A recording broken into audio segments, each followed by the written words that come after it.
When we're looking into the stories and interpretations of the Sumerian tablets, there comes a point when we have to change our perspective as to the nature of who or what these gods were.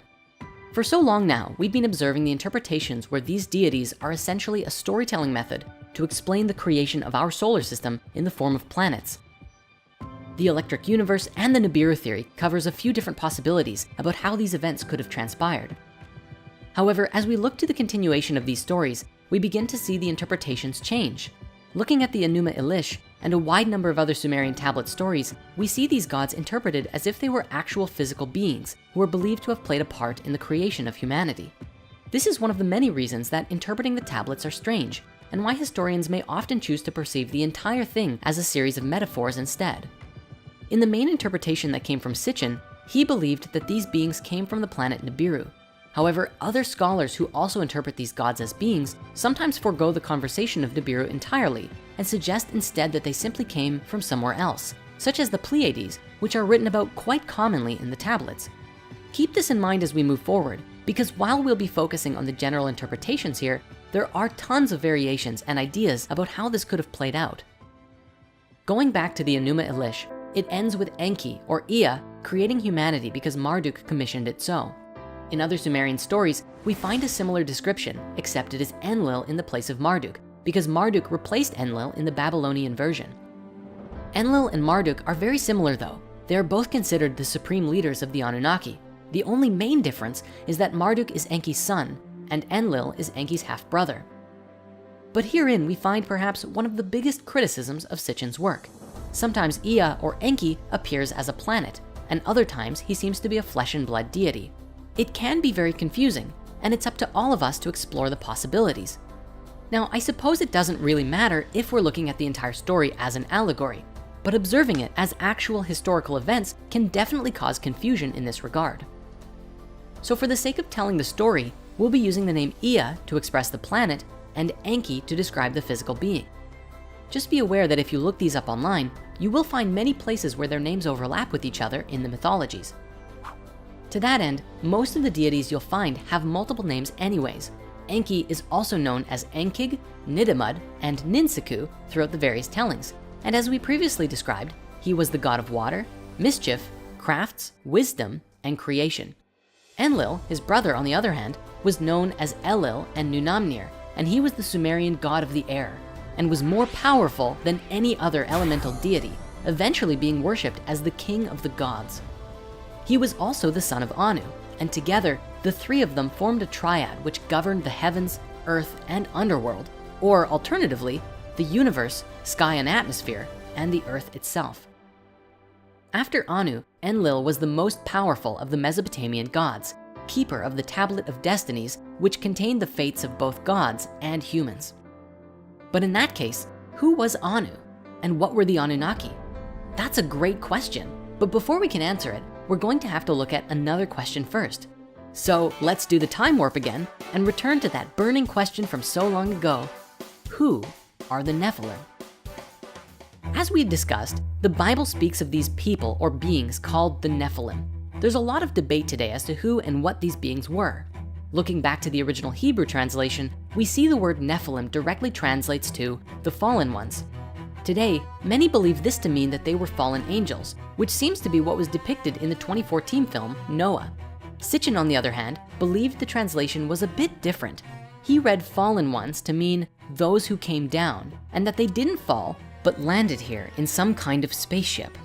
To him, the Nephilim were the people of the fiery rockets.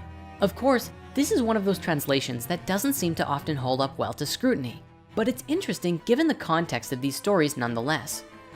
We should note that in his writings, Sitchin commonly used the name Nephilim in tandem with the Anunnaki, also written sometimes as Anuna.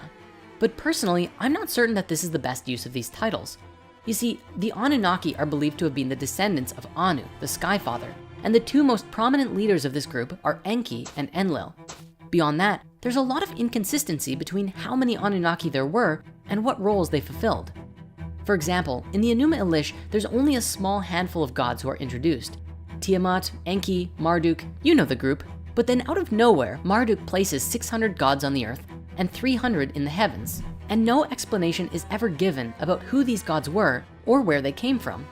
Later on in our own history, the ancient Hittites identified the Anunnaki as the oldest generation of gods who were overthrown and banished to the underworld by the younger gods, which is curiously what is described in the Enuma Elish itself and reflects the stories of the old Titan gods in Greece being overthrown by a younger pantheon. In the Bible, we see the following passage. The Nephilim were on the earth in those days, and also afterward, when the sons of God came into the daughters of men, and they bore children to them. Those were the mighty men who were of old, men of renown. Well, they better have been courtly and romantic, because if that line is implying anything else, I don't like it. The Bible describes that they were the offspring of the sons of God and the daughters of men, essentially making the Nephilim be a little bit more like demigods, a hybridized species born of the gods, who would have been the Anunnaki and humans together. It's theorized this could be where demigods in general came from, such as Hercules, who is the son of the god Zeus, and the mortal woman named Alcmene. The result of this made Hercules fully human, yet who had the gift of the tremendous strength of a god. Of course, depending on who you're speaking with, the concept of Nephilim could just come from a mistranslation of the Bible, and the Anunnaki being simply an ancient Mesopotamian archetype. For the sake of the story, I will be telling the tale from the perspective that the Anunnaki are physical beings. But as always, feel free to interpret this however you like, and please share your thoughts in the comments below as to what you believe these Anunnaki were. This story begins several 100,000 years ago and starts in the midst of a drama involving the Anunnaki, the planet Nibiru, and our Earth. Sitchin wrote that he believed that the planet Nibiru was inhabited with life at one point in its history. He wrote that the dominant species on the planet were bipedal in stature and had evolved conscious minds. They were the Anunnaki. These beings were said to be much bigger than we are today, with the women being about 10 to 12 feet and the men being 14 to 16 feet tall, which you might recall relates with the various levels of consciousness we explored way back in Spirit Science 11 and 12. The Anunnaki were not immortal, but they had exceptionally long lifetimes compared to what we're used to. Sitchin's translations estimated their lifespan to be somewhere between 360,000 and 500,000 Earth years. However, another scholar, Lawrence Gardner, suggested the Anunnaki only had lifespans of 50,000 years. The Anunnaki have been described in several different ways. Most commonly, they're depicted as tall, bearded men, and sometimes there are women and children depicted as well. However, they sometimes are interpreted to have been crocodile-like in nature or with reptilian features. If you're familiar with a lot of New Age ideas, you might have heard of the idea of reptilians, which are said to be bipedal lizard creatures and are usually the antagonists in the human story. However, just as there are reptile humanoid statues from ancient Sumer, so too are the Anunnaki also depicted as bird-like, which Sitchin believed was simply their space helmets. Either way, both of these depictions of the Anunnaki, as reptiles or birds, are scarce, with the tall bearded men version being the most prominent. I do believe that regardless of what these beings look like, it's the bearded image of these so-called deities that gave us our common Christian image today, God as an older gentleman with a long beard. To that end, even Sitchin fought the idea that the Anunnaki were reptilian beings, and this was because he wanted his theory to fit with the Bible. To him, the gods could not be in the form of the biblical serpent. Nevertheless, these different depictions have given rise to a lot of online debate about what these beings could look like, if they're even literal physical beings to begin with. Many proponents of the reptilian theory suggest that these beings are actually shapeshifters as well, and can change their form at will, which is why there are different depictions of them throughout history. This adds an entirely new dimension to the discussion and gives rise to the popular conspiracy theory that they could even be living among us today in secret. At any rate, for the focus of this series, we're going to keep to the depiction of the Anunnaki as these bearded humanoids, and we'll come back around to the alternate depictions sometime later on. One of the most important Sumerian gods is the Sky Father named Anu. A number of Sumerian texts discuss Anu, but not all agree to every aspect of his existence, such as where he came from or what he actually is. Despite the fact that we previously observed Anu as Uranus, on an allegorical level, Anu could simply be the way that the Sumerians personified the sky, and therefore the Anunnaki are those who came from the sky and outer space. The name Anu is the root word of Anunnaki, which is sometimes translated as offspring of Anu or princely offspring. This is why Sitchin believed that they were the species that came from above and beyond our planet. Anu was the heavenly father, and those who descended from the sky were his children. Once again, we see descriptions of God today as passed down throughout history. In Christianity, God is called the Heavenly Father, the origins of which we find with Anu, the ancient Sumerian god of the sky. According to Sitchin's translations and theories on the subject, the Anunnaki were technologically advanced beings living on the planet Nibiru. Let me also be clear that in Sitchin's book, The Lost Book of Enki, he puts forth a potential version of this ancient past drama, which is really epic, but also very elaborate and long. Honestly, this book would make a great Hollywood movie, just saying. Actually, in a way, it kind of already has. And I just want to take a moment to give a huge shout out to the band and team behind Messengers of the Wind, an animated rock opera that you can watch right now on YouTube. The whole thing is seriously amazing, and I just had to give it some mad props right here and now. As for today's exploration of this theory, we're just going to be going over the essentials. Otherwise, we could literally be here for a week. Sometime around 450,000 years ago, long after the event between Nibiru and the planet Tiamat, the Anunnaki began having a problem with their planet. As we discussed earlier, this planet had a very strange orbit, which took it far away from the sun for long periods of time. Sitchin interpreted from the tablets that the planet had a lot of internal heat, which kept things alive in the long distances of space. However, over time and with the cooling of the planet, and potentially even the widening out of its rather sharp orbit, Nibiru grew colder and colder during its long voyages away from the sun, and the planet was slowly becoming less habitable. Sitchin suggested that the Anunnaki scientists decided on a solution that would strengthen their atmosphere and hold heat in for significantly longer periods of time, making it possible to survive in the far reaches of space. The Anunnaki decided that they would gather large amounts of gold and pulverize it into a fine powder and release it into their atmosphere, essentially creating a heat container for their planet. Believe it or not, our scientists have considered the exact same thing, putting light reflecting particles into our stratosphere to help fix the ozone layer and cool our ever-warming planet.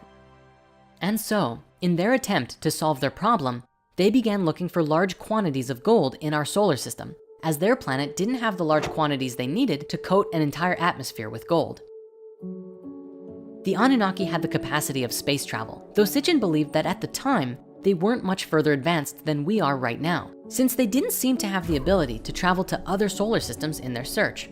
They scanned all of the planets in our solar system until they found what they were looking for, large deposits of gold right here on Earth.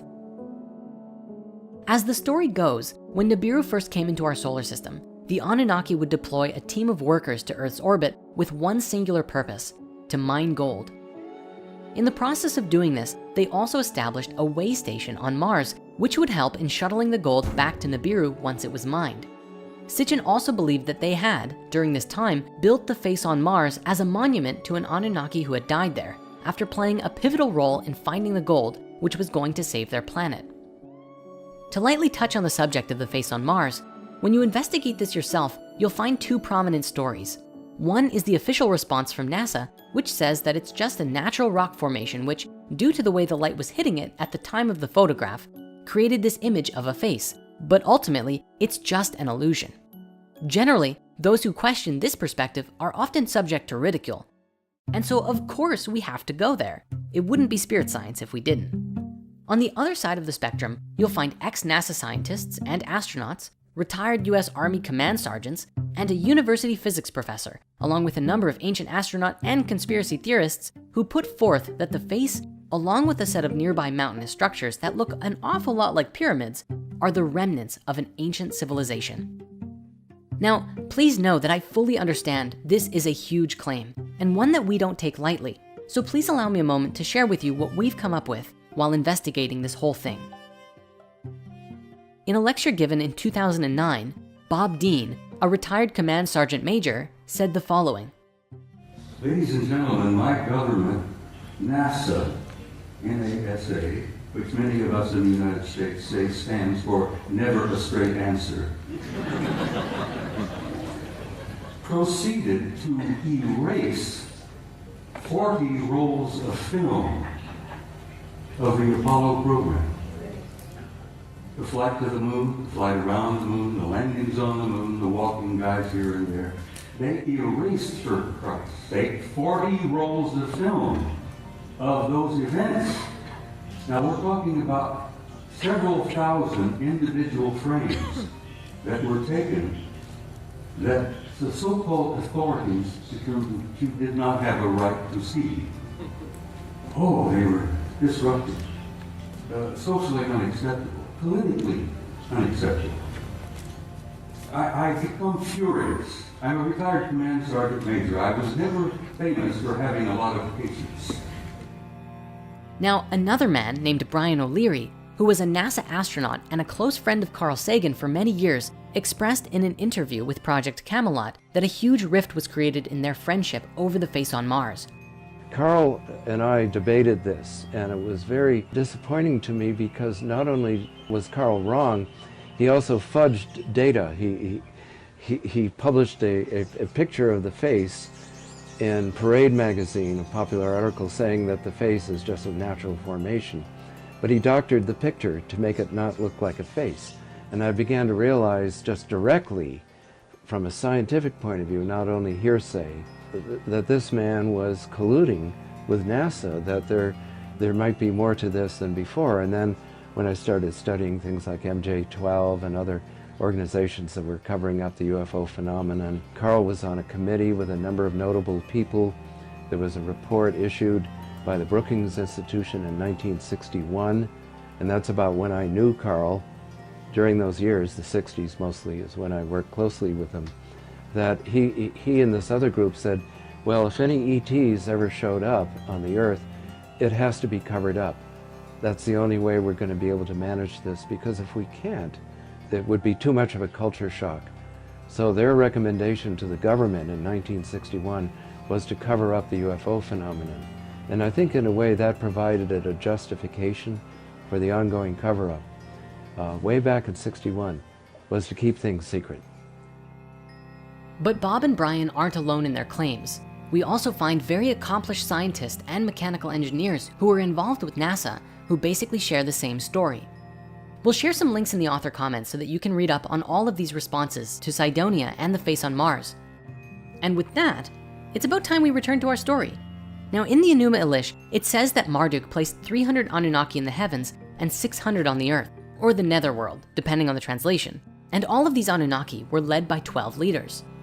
Sitchin believed that this was attempting to describe that there were 600 worker Anunnaki who came to Earth to dig the gold, who were led by 12 supervisors or bosses. The 300 gods in the heavens were believed to be another 300 Anunnaki who stayed in orbit on their mothership above the surface of the planet, similar to how we have the International Space Station in orbit today. To begin their mission, the Anunnaki first went to the Middle East. Sitchin believed it to be in the area of present-day Iraq, where in 7 days they established Eridu.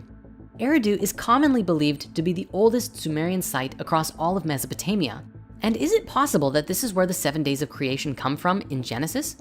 Either way, it was here that they established their headquarters.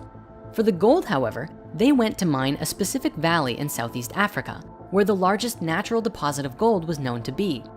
Of the 12 supervisors, Enlil was the leader of the whole operation, and Enki was second in command. The Anunnaki carved deep into the earth and dug large quantities of gold. Then, every 3,600 years when planet Nibiru came around, they would shuttle the gold to their homeworld and return to digging while Nibiru traveled its orbit again. Now, according to Sitchin and supporting theorists, they dug for a very long time, about 100,000 to 150,000 years before the rebellion took place. Somewhere between 300,000 and 200,000 years ago, the Anunnaki workers rebelled against their bosses. They did not want to keep digging in the mines. One can easily imagine them saying, "We've been digging gold for 150,000 years and we're tired of it. We're done." The rebellion presented a problem for the supervisors, and something had to be done. This is where Enlil and Enki come into the story in a very prominent way. If you recall, in the original Sumerian story, we had 2 versions of the conception of humans. In one, it was Namu's idea, and in the other, Enlil told Namu the idea, who gave it to Enki. So as our story goes, during the time of the rebellion, Enki's mother communicated with Enki while he slept, sending him a vision saying, "Oh, my son, arise from thy bed, from thy slumber.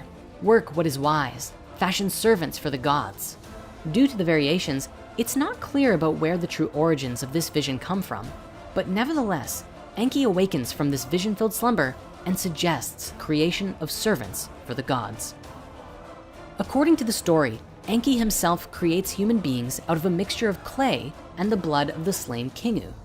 This is another time where we have two different interpretations converging on each other, because earlier we saw how Kingu was interpreted to be the moon, but now Kingu seems to be a being with flesh and blood, for it is with Kingu's DNA that provides the necessary ingredients for human genetics. What is Kingu, really? Looking at the rest of this description, we see a few more possible interpretations. To some, the term clay doesn't mean like physical clay, but earthly matter, including pre-existing life. And many believe that this line actually means that humans were created in a synthesis of Anunnaki DNA and the DNA of the highest form of primitive life available on the earth. This then would suggest that humans weren't necessarily created, but came from a modification of an earlier hominid species, which was most likely either Homo erectus or Homo heidelbergensis. For years, we've been struggling to find the missing link between our species, Homo sapiens, and our predecessors, and this search is still taking place today. Perhaps this is our missing link. What's especially interesting about this is the timeline, because we currently understand that Homo sapiens emerged roughly 200 to 300,000 years ago, which is said to be right about when the Anunnaki rebellion took place. Throughout the tablets, genetics and the transformation of the human being are recurring themes. In the Flower of Life books, which originally put a lot of different pieces together in these stories, Drunvalo puts forth another piece of information that is very intriguing. He describes that in order to create a new species, you need both a father species and a mother species. Just like in order to create a child, you need a mother and a father. Drunvalo said that the Anunnaki were our mother species because they did the actual birthing, and that our father species were actually the Sirians, or at least a species from the star system Sirius. So to be very clear, these beings came from Sirius, not Syria, which is one of the closest stars to us and the brightest star in the sky. Well, not counting the sun. Okay, second brightest. Now, while the Anunnaki were primarily a third-dimensional species, the Sirians were fourth-dimensional, and so were able to come to our planet in a way that was probably like tessering from A Wrinkle in Time. In a stunning ritual, he described that these beings traveled here interdimensionally and entered directly into the womb of the halls of Amenti and before the Flower of Life, the sacred heart of all consciousness on the planet. Because they understood everything was light and energy, in their fourth dimension, they created 32 rose quartz slabs and then laid down upon them and entered into a long meditation, conceiving a new consciousness.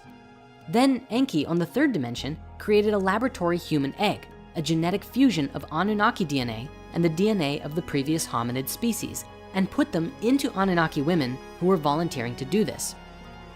The new seeds of consciousness created by the Sirians then entered into the eggs and impregnated the women who nurtured them for what probably felt like 9 months or so and bore them as children. Now, let's be clear that this part about the Sirians is not found in the Sumerian tablets themselves, and so it's not grounded in any ancient writing. But it's a very compelling idea nonetheless, especially because of its implications, that the Anunnaki developed our bodies, but not our souls. And I mean, who knows? Maybe they were the bird people.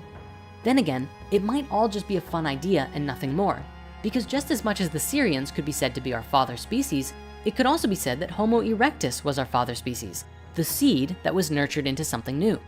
Ultimately, after all was said and done, the tablets write that the Anunnaki had created an entirely new species of life on planet Earth, and that species was us. The legends in the ancient tablets are very clear that the Anunnaki created humans to support and serve the gods and help maintain all of creation. A lot of questions still remain though. What happened once we were created? And how did we earn our freedom? The plan for the Anunnaki was to create a more advanced race than Earth had at the time, to use for the purpose of mining gold and performing other laborious tasks. This, according to these interpretations of the ancient Sumerian records, was our original purpose as a species, a slave race to mine gold. Sitchin believed that the Anunnaki's original intention was to use us to mine all of the gold that they needed and then destroy our race and leave the planet once they had no more use for us. What's amazing about this interpretation is that there are some incredible discoveries we've made in recent years that lend some merit to the story. As we previously discussed, we have first the timeline itself. The sudden emergence of Homo sapiens 200 to 300,000 years ago is a huge piece in the puzzle. What caused this dramatic jump in evolution from Homo erectus or Homo heidelbergensis at this time frame? Today, archaeologists still have a difficult time explaining it. I don't want to outright suggest that it was explicitly the Anunnaki. Maybe it was a big cosmic monolith from 2001, A Space Odyssey. That'd be pretty cool. Then again, the tablets say it was Enki. So let's go with that for now. Now, here's where we have something very curious. And if you haven't heard it before, brace yourself because it's pretty amazing. Right in the area where the Sumerian records state that we mined gold, archaeologists have found what may actually be gold mines. And these ancient ruins are believed by some to date back as far as 200,000 years. Stay open while we go through this because there's a lot of mystery here and even more debate around the nature of these ruins. So we'll do our best to cover all sides of the argument. Archaeologists, anthropologists, and historians don't really have an answer about how these colossal sites could exist back from 200,000 years ago, which is why many still debate that they're only 25,000 years old, or somewhere between those numbers. The general consensus in the mainstream world is that they're just early human settlements, not gold mines. However, even if this is true, even if these sites are not ancient gold mines, the magnitude of these ruins, even dating them at their most recent date, throws a huge wrench in our modern preconceptions about the origins of agriculture and civilization, with historian Professor Peter Delius and archaeologist Dr. Alex Schumann putting forth that they are a clear indication of an ancient technological and agricultural innovation long before the colonial era. Along with these amazing insights, we also have the discovery of what is now called Adam's calendar, which is a curious arrangement of ancient blocks aligned perfectly with the movements of the sun, solstices, and equinoxes. Today, these sites are known as the Baconi ruins, named after the Baconi people who trace back to the early 16th century, despite clear evidence that these ruins date back thousands upon thousands of years prior. The ruins themselves today are generally neglected by the government and heritage institutions and are getting damaged over time, but some have been saved thanks to the initiatives of private owners. These ruins are a giant complex of circular structures connected by channels and suspended in an expansive web of agricultural terraces. If we assume these were dwellings, some suggest it could have held an absolutely massive population, which is unimaginable to think something like this could exist so long ago. But now, here's where things get even more interesting. Extensive electronic measurements that took place of these ruins in 2011 have shown that the circular stone ruins are actually energy generating devices, using the natural sounds that emanate from the earth to create strong electromagnetic fields as a result of sound amplification.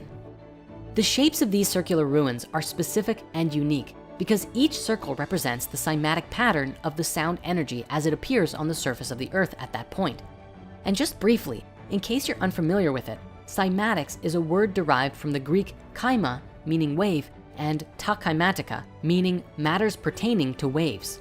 The study of cymatics was pioneered by a Swiss medical doctor and natural scientist named Hans Jenny. He was able to create a physical representation of vibration, or how sound manifests into form through the medium of various materials. This fascinating work offers profound insights into both the physical sciences and esoteric philosophies, and illustrates the very principles which inspired the ancient Greek philosophers. These cymatic images are truly awe-inspiring, not only for their visual beauty in portraying the inherent responsiveness of matter to sound, but also because they inspire a deep recognition that we too are intrinsically connected to the same complex vibrational matrix of reality. As we explored way back in Spirit Science 7, the particles that make up the entire universe move in these very same geometric wave-like patterns. So we can see that at every level of reality, the essence of cymatics is present. Now, let us pretend that these really are ancient gold mines, as many people today believe they are. It would appear then that with a deep understanding of the phenomenon of cymatics, that the Anunnaki were able to mine gold, or perhaps move it around using the frequencies of the earth, and thus their gold mines were designed very specifically to resonate with the sounds of the planet, allowing them to do their work more easily. We know today that sound levitation is fully a thing and may even be a great key to flying vehicles one day. So is it possible that these sites are the ancient remnant of sound levitation and like uses on an absolutely massive scale? Some sites, such as this one, are even more unique, having seemed to be constructed to very precise phi ratios. I know that so far we've been drawing all of these miners with pickaxes, and we're going to continue to, but please know that this is for the ease of telling the story for us today. To these ancient miners, they'd probably think pickaxes were a fairly limited and primitive technology. Regarding these ruins, the man responsible for leading the research on the electromagnetic fields of these sites is Michael Tellinger, who wrote the following about his experience there. I have measured these spectacular energies and electromagnetic waves and therefore do not hesitate to make these claims. The fact that these circles are all connected by the stone channels makes it very clear to any scientist who works with electricity or energy that the stone circle complex is a giant energy generating grid that was most likely used in the mining and processing of gold on a scale unimaginable to us today. From Michael's work, he suggests that there was a civilization living at the tip of South Africa, mining gold for nearly 200,000 years, a civilization which at some point completely and suddenly vanished from the radar. Now, for those of us today who don't believe these stories are true, we must ask the question, what in the blazes were ancient primitive humans doing with all of that gold? What did we use it for? Keep in mind, the general consensus is that at this stage in human evolution, we were purely hunter-gatherers. It was not until after 9,500 BCE that the 8 so-called founder crops of agriculture appear, and these ruins are dated significantly older than this. We know today that gold is a very soft metal, and not really something that we could use like other metals, certainly not if we were so primitive, as most of the world's historians agree that we were. Critics often put forth against Michael Tellinger and his claims that these sites could not possibly be gold mines because there is no ancient artifact that we know of today made of gold that exists before 4,600 BCE. Then again, if the Anunnaki were shipping the gold off to their planet or wherever, it would make sense that humans wouldn't be crafting things out of it anyways. It is most certainly an extremely unique puzzle, made even more amazing by the fact that Sitchin wrote the Anunnaki were mining gold in Southeast Africa way back in 1976, long before the discovery of these sites truly came to light. For all of the people who claim that Sitchin didn't even know how to read the tablets and all of his interpretations are wrong, I pose the question, how is this even possible? Now, I know what you might be thinking. Michael Tellinger read a Sitchin book, went to Africa, and then claimed some old ruins that he found were gold mines. And you know what? Maybe he really was looking for them. However, if we consider that he is correct and that the energetic and cymatic readings of the site truly do indicate that they were gold mines, then it really does call us to reevaluate everything we think we know about human origins. The back and forth between historians and archaeologists on this, and even naming the ruins after the Baconi people, reminds me of exactly the same thing that happened around the age of the Sphinx. Today, Egyptologists stand definitively behind the idea that the Sphinx was built around 2500 BC by the pharaoh Khafre, despite significant archaeological evidence, such as the weathering patterns on the Sphinx, that prove it is significantly older, at least 12,000, if not 35,000 years old. The way that skeptics treat Sitchin and his work, you'd think he was just throwing darts at a map, and wherever they landed was wherever he pegged the story to take place. But if those ruins truly are the remnants of gold mines, then we have to ask the question, was Sitchin actually able to read the tablets better than everyone else in recent history? Today, most historians believe that the Sumerian tablets don't speak of gold mines at all, and that Sitchin essentially just made it all up. In the 12th planet, Sitchin explains his reasoning, which actually has to do with Apsu, also written as Abzu. If you recall, Apsu is regarded as the aquifers under Mesopotamia, and Sitchin translated him to actually mean the sun. But after Enki took the throne, Apsu became a location rather than a deity. Sitchin writes, the Sumerian term Abzu, which scholars have accepted to mean watery deep, requires a fresh and critical analysis. Literally, the term meant primeval deep source, not necessarily of waters. According to Sumerian grammatical rules, either of two syllables of any term could precede the other without changing the word's meaning, with the result that Abzu and Zuab meant the same thing. The latter spelling of the Sumerian term enables identification of its parallel in the Semitic languages. For Za'ab has always meant and still means precious metal, specifically gold in Hebrew and its sister languages. The Sumerian pictograph for Abzu was that of an excavation deep into the earth mounted by a shaft. Thus, Ea was not the lord of an indefinite watery deep, but the god in charge of the exploitation of Earth's minerals. This is a very curious correlation, considering that gold is often called the royal metal, sacred in ancient times, and is the metal most commonly associated with the sun in ancient alchemy, and very often related with solar deities. So we see Apsu firstly written as the sun, and then a physical metal commonly identified as the metal of the sun and sun gods. Wowsy, but you know what? our discoveries don't end there. Let's now shift the conversation for a moment to explore one more curious relationship between what we know today about human history and the story from these tablets. There is a colloquial mitochondrial Eve theory that scientists first presented in the early 1980s. By 1987, a publication by scientists Kahn, Stoneking, and Wilson revealed that the matrilineal source of our common DNA lineage dates back between 140 and 200,000 years ago. To be clear, the original nomenclature for this finding was Lucky Mother, but when a publication in Science titled The Unmasking of Mitochondrial Eve was released to the world, the name Eve stuck in the minds of the masses. Just to make sure there's an understanding of these results, they refer to a common matrilineal mitochondrial line, a common root for all humans. What's so interesting here, and why this research has relevance to this part of the story, is that the first collective person happened to come from the same exact time frame and valley that humans were mining gold in. The latest research on this from 2013 serves only to create an even more robust data set to support the original date and region of mitochondrial Eve. Isn't it so remarkable that the original theory and still prevalent out of Africa theory of human origin just so happens to point to the same valley where the Sumerian records say that it all started? Coincidence? You decide. Let's now bring ourselves back to the story, sometime around 200,000 to 300,000 years ago, when Enki created humanity. If you are knowledgeable of Greek mythology, this part of the story sounds very familiar to Prometheus, the ancient titan who created humanity out of clay. Like Prometheus, Enki stands up for the human race when in conflict with the gods, most of all, Enlil. From a more scientific perspective, the tablets seem to depict Enki as a geneticist who used some form of advanced technology to clone and create this new kind of human. There's even tablet images that depict a pattern that looks an awful lot like a DNA strand. Despite Enki's work, Enlil was still in charge of the operation and would command Enki to modify the genome as he required. Sitchin explains that the combination of earthly clay mixed with divine blood to create the prototype of man is firmly established by the Mesopotamian texts. We also see this reflected in Genesis 2, where Elohim fashioned Adam from the clay of the soil, and he blew in his nostrils the breath of life, and Adam turned into a living being with a soul. The Hebrew term commonly translated as soul here is nephesh, that elusive spirit that animates a body and seemingly abandons it when the physical form dies. Interestingly, the term Adama, after which the name Adam was coined, originally meant not just any earth or soil, but specifically dark red soil.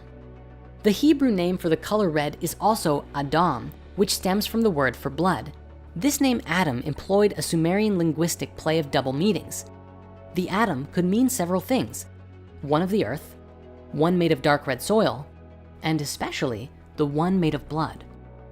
The Sumerian texts also speak of attempts to craft a perfect primitive worker, which along the way resulted in deformed humans created by Enki and the mother goddess Ninhursag, which you might remember from her other name in the Babylonian story, Damkina. Essentially, in an attempt to perfectly match the genome of their human prototypes with the Anunnaki, there were some mistakes that were made along the way through a process of trial and error. Ninhursag also has another name called Ninmah, and in one particular ancient story called Enki and Ninmah, describes a bunch of awkward failures. In the story, Ninmah produces a man who could not bend his outstretched weak hands, one who could not close his eyes, one with both feet broken, one who was just an idiot, a man who could not hold back his urine, a woman who could not bear children, and a being who had no sex organs at all. With each new failed attempt at a proper functioning human, Enki finds a place for them in society, often as servants for the king.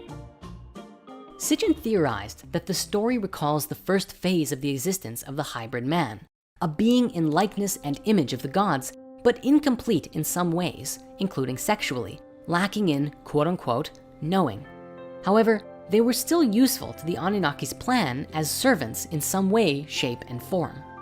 According to this theory, for many thousands of years, Enki continually cloned and created new proto-humans who would grow up to become miners. However, these beings were sterile. They could not reproduce. During the period in which they grew into adults, these first humans were placed in an area where they could be contained and not leave. Sitchin believed that it was only when they grew up enough to be useful to the Anunnaki that they were transported to the mining area in Africa. I will also fully acknowledge that there's some discrepancy in this idea though, because the story of Enki and Ninmah specifically says, Ninmah took clay from the top of the Abzu in her hand, and she fashioned from it first a man who could not bend his outstretched weak hands. The use of the location Abzu here though, suggests that the creation of humanity actually took place in Africa, which also aligns better with the mitochondrial Eve discovery that we looked at earlier. Perhaps then it's just the other way around, and that after fashioning these servants, they were found useful to the Anunnaki in other ways than mining, and were transported to Mesopotamia to help work in and maintain Eridu or other locations nearby. Either way, it's believed that the location where these slaves worked in Mesopotamia was a place called Eden, which is the root word for the biblical Garden of Eden. There's a few ideas about this translation though. Today, most modern scholars translate the Sumerian term Eden as steppe or plain, suggesting it refers to a large field, I guess. Sitchin, on the other hand, translated Eden to mean home or abode of the righteous ones. At any rate, it's what happened in this location where things get intense. A dispute was growing betwixt the gods. You see, Enlil is often described as the oppressor of humanity, a bit of a patriarchal overlord who commanded the slaves. Enlil is said not to really care about humanity though. He just wants to mine gold, destroy humanity, and go home. The tablets even say that he orchestrates a massive flood to wipe out humanity, a subject that we'll get to shortly. Enki, on the other hand, is described as humanity's champion. Enki cares about humanity and sees them a bit like his children. And while they've been producing all of these sterile slave humans to mine gold and till the fields and all that stuff, in secret, he has been continually refining and developing the human genome to produce the perfect human, one who is capable of reproduction and living as its own sovereign species. This story says that Enki finally discovers the perfect genetic pairing and that a real human is achieved. On the subject of the creation of the first humans and this land of Eden, there are two Sumerian myths I'd love to share with you. The first being Enki and Ninhursag, and the second being the Atrahasis. Now, the story of Enki and Ninhursag is a bit long, so we're just gonna summarize the essence of it here. Basically, in the story, there is a paradise land called Dilmun. The story begins with what you might call not safe for work content. So I'm just gonna gloss over that for now and say that eventually, Enki eats 8 unique plants in this sacred paradise land. Unfortunately, the goddess Ninhursag considers this act to be a terrible sin. In a way, these are a bit like forbidden plants, and so she causes 8 of Enki's body parts, including one of his ribs, to suffer. Soon, he is on the brink of death. Enlil, along with a magical talking fox who I'm imagining was just adorable, takes up Enki's cause and persuades Ninhursag to relent. Ninhursag returns to Enki and asks him 8 times, "My brother, what part of you hurts you?" And he responds with the various parts of his body that hurts. As Ninhursag heals his body, 8 different deities emerge in the healing process, and the one who emerges in the healing of his rib is the goddess Ninti, whose name means both Lady of the Rib and Lady who makes life. As you can tell, there are tremendous parallels to this story of Eve being created from Adam's rib in Genesis 2, as this is its likely origin. Further, Eve in Hebrew is Hawa, and is most commonly believed to mean living one or source of life. What I find especially interesting about this is that in the Sumerian story, the characters on who Adam and Eve are based on are both deities. While the name Adam comes from Adamu, the character seems to be based on Enki, and Eve's name relating to life and being born of Adam's rib fully links her with Ninti. Now, the second story I mentioned, the Atrahasis, essentially begins as the Enuma Elish ends, with the need for servants for the gods. Instead of Kingu, however, an Anunnaki named Wei-Lu, also Lawela, volunteers to be killed for the use of his blood. And his flesh, blood, and intelligence are kneaded into clay by the mother goddess Ninhursag. With this mixture, she creates 7 male and 7 female human beings all at the same time. These 14 new creatures are exceptionally fertile, and soon there are hundreds and then thousands of people on the earth, all doing the work which once occupied the Anunnaki workers. The story goes on to say that the humans grow very noisy and even obnoxious, and disturb Enlil to the point that he decides to destroy them all. Didn't Apsu and Tiamat have the same challenge with their kids? I guess history truly is doomed to repeat itself, unless we can learn from our past mistakes. Anyways, the significant part of this story is that it says that they produced the men and women at the same time. It's important to note this because for thousands of years we've been taught by the religious institutions of the world that the man came first, and that seems to pervade through our patriarchal society in a rather uncomfortable way. I hope that today, as we become more aware of these older stories, we might come to have a deeper understanding within us that we truly are all equal, and the patriarchy can fade away into a society that respects and honors all sexes equally. Returning to the main story, we saw Enki and Ninhursag have been toying with the genetics until they could create a perfect being, one who could reproduce and think for themselves. The moment they did, it marked a huge turning point for everything, because the success of this experiment changes the human genome to enlighten mankind. But as mentioned before, this was the beginning of a huge problem, because Enlil did not want humanity to become a sovereign species of their own. He had plans to make little robot people to work for him, and then he was gonna just outright destroy them all. When he found out what Enki had done, he was furious and exiled the humans from the Anunnaki settlements. Now, as a side tangent, here's something I think you're really going to enjoy. In the first episode of Ancient Civilizations on Gaia, Greg Braden explained something that is positively mind-blowing, a very relevant discovery found within our own DNA. Check this out. Shedding new light on these creation stories is with the mystery of human chromosome number 2. Human chromosome number 2 is the second largest chromosome in the human body. It forms about 8% of the DNA in every cell. And what makes it such a mystery is that it appears to be the result of an ancient fusion of pre-existing chromosomes from primates that have been fused in a very precise way, and the fusion site has been modified and stabilized so that human chromosome number 2 is optimized for us today. This has happened in a way that cannot be explained by evolution as we know it today. Now, why is this important? Human chromosome number 2 contains the genes that largely set us apart from all other forms of life. The cortex of the human brain that gives us the ability for things like logic, empathy, sympathy, compassion, the ability to consciously trigger conscious states of self-healing within our bodies. These are possible because of what has happened with human chromosome number 2. Could chromosome number 2 be the work of a master geneticist, otherwise known as Enki from the Sumerian text? With this revelation, the tablets give us a significantly different perspective of the Garden of Eden story and our origins. Now, at this time, I have to encourage you to really practice looking at this openly without judgment or fear, because there are deep roots within our psyche from generations of institutional Judaism and Christianity that have essentially indoctrinated us into believing a very specific ideology. For example, the serpent in the Garden of Eden is said to be Satan. Generally, if you suggest an alternate interpretation to this, people naturally assume you must be evil yourself. So with that as a disclaimer, we get to see that the myths on which the Garden of Eden story were based actually suggests that the character who eventually was written to be the snake was really freeing us from our captivity.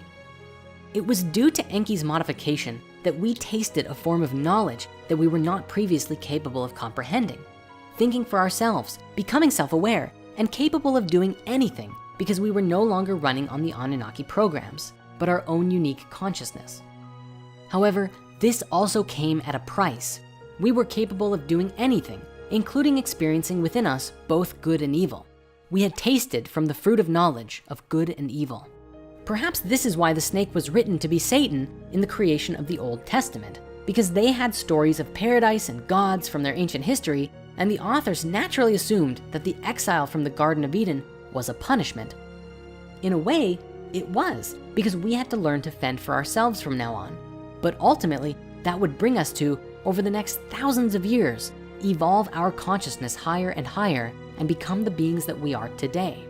The beautiful thing is, we're still growing, and one day we will evolve to the point where we will know and understand that we are all connected, and we will travel and explore the universe and experience a life almost unimaginable to us today. Now, there's one more fun thing about all of this that I wish to share with you. Genesis 3:8 says, "Then the man and his wife heard the sound of the Lord God as he was walking in the garden in the cool of the day. And they hid from the Lord God among the trees of the garden. But the Lord God called to the man, 'Where are you?' He answered, 'I heard you in the garden, and I was afraid because I was naked, so I hid.' And he said, 'Who told you that you were naked? Have you eaten from the tree that I commanded you not to eat from?'" Okay, let's break this down. First, God is walking through the garden. He's walking, implying he has a physical body. In this classic scene, God is walking through the garden calling for Adam and Eve. He doesn't know where they are. He's God, but he doesn't know where Adam and Eve are? He calls for them and they come. He doesn't know that they ate the fruit until he sees them trying to hide themselves because they are ashamed. It is only then that he realizes what they've done. Now, is it just me, or is it a little curious that a being considered an omnipotent creator deity would both have a body, misplace his creations, and then not know what they've been up to while he was out? On top of that, the name used for God in the original Hebrew Bible is Elohim, and this is a word which is not actually singular, but plural. It gives support to the idea that the God the Bible is describing was not a singular being, but a race of beings, or at least multiple physical beings. And as we saw earlier, when Enlil found out what Enki had done, he was furious. But regardless of what Enlil had commanded, human beings were created, and this set them on a path. Humanity stepped into a new beginning, free of slavery, and into a journey of self-discovery. What's more amazing is that all of this was inscribed in the Sumerian tablets over 2,000 years before the Bible was ever written down. When discussing the story of the history of humanity, this is the part where there's a bit of a break in the chain, making it very difficult to discern the truth. Keep this in mind for this chapter specifically, because the ancient accounts are very fragmented and their meanings are not always agreed upon.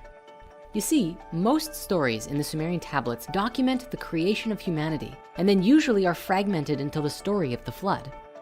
The flood is a huge discussion of its own and one that we're going to be exploring very soon.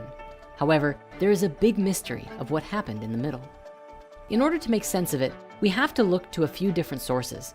It's definitely one of those subjects that I really encourage keeping an open mind about, because there are several different key versions and stories about what happened, from James Churchward's account of Mu, to the Book of Enoch, to Plato's account of Atlantis, which may have even come from ancient Egypt. Along with that, we will also touch upon the Emerald Tablets of Thoth and other myths and legends from around the world, and of course, Drumvelo's account from his books, The Ancient Secret of the Flower of Life, which, as we mentioned before, did an amazing job of putting a complete story together only a few decades ago. According to Drumvelo's version, from the time of Adam and Eve, our race developed in two strains, one that could live free from enslavement, although they were still monitored, and the others that were destined for a life of slavery. After the first humans were born, they moved away from Eden to another part of Africa or Eurasia, where they were allowed to grow and develop their consciousness. Eventually, there was a consciousness shift, and these early humans migrated to a place that was very isolated from the rest of the world. The place that we moved to was called Mu, though commonly today it's known by the name Lemuria. When you begin to research Lemuria, you find some interesting things. The original theory for Lemuria was that it actually was an island or a stretch of islands located in the Indian Ocean, connecting Madagascar to India. The name Lemuria actually came about from a 19th century controversy over Darwin's origin of species. Defenders of his theory had trouble explaining how a certain species, specifically lemurs, became distributed in Madagascar and India, but not in Africa or the Middle East, connecting the land masses. It became suggested that at one point, a land bridge existed in the Indian Ocean, which they named after the lemurs they were studying. Thus the name Lemuria came to be. The concept of Lemuria was quite popular for a while, before losing relevance due to the evolution of continental drift theory, where the continents existed together as Pangaea. The name Lemuria was then later applied in modern spiritual circles to the legends of Mu, which is sometimes also called Pacifica. Anyway, so what is Mu? Well, the legend of Mu first began in the writings of Augustus Le Plongeon, after his investigations of the Mayan ruins in the Yucatan. His work with translating parts of the Popol Vuh led him to believe that Mu was associated with the lost continent of Atlantis and wrote about it as such. However, Mu as a lost continent in the Pacific began with a man named James Churchward, who met with Plongeon and his wife in 1885 after their 12-year excursion in the Yucatan. The hypotheses are featured in a series of books written by Churchward between 1926 and 1933. He claimed that when he was a young man serving as a soldier in India, a high-ranking temple priest showed him an ancient set of clay tablets that only 2 others could read. James said that he convinced the priest to teach him the ancient language, and that upon reading them, he learned that they came from a place where man first appeared, Mu. James gave a vivid account of an ancient advanced civilization, the Nakals, who flourished sometime between 50,000 and 12,000 years ago. Mu was said to have 64 million inhabitants and 7 major cities, with colonies established throughout the other continents. The entire population was separated into 10 tribes and followed one government and one spirituality. He said that the continent was located in the Pacific Ocean and was 5,000 miles east to west and 3,000 miles from north to south. He also stated that it had massive plains, vast rivers, rolling hills, large bays and estuaries, and that eventually it was obliterated in almost a single night after a series of earthquakes and volcanic eruptions. After Mu sank, its inhabitants would become the founders of the great civilizations of Egypt, Central America, India, and others, and was the source of the world's ancient megalithic architecture. According to James, the king of Mu was named Ra, and he said this was related to the Egyptian god Ra, as well as the Rapa Nui word for the sun, Ra'ah.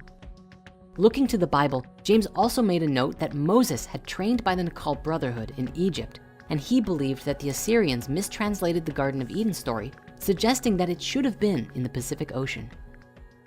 Today, most archaeologists insist that the legends of Mu are pure pseudo-archaeology, end of story.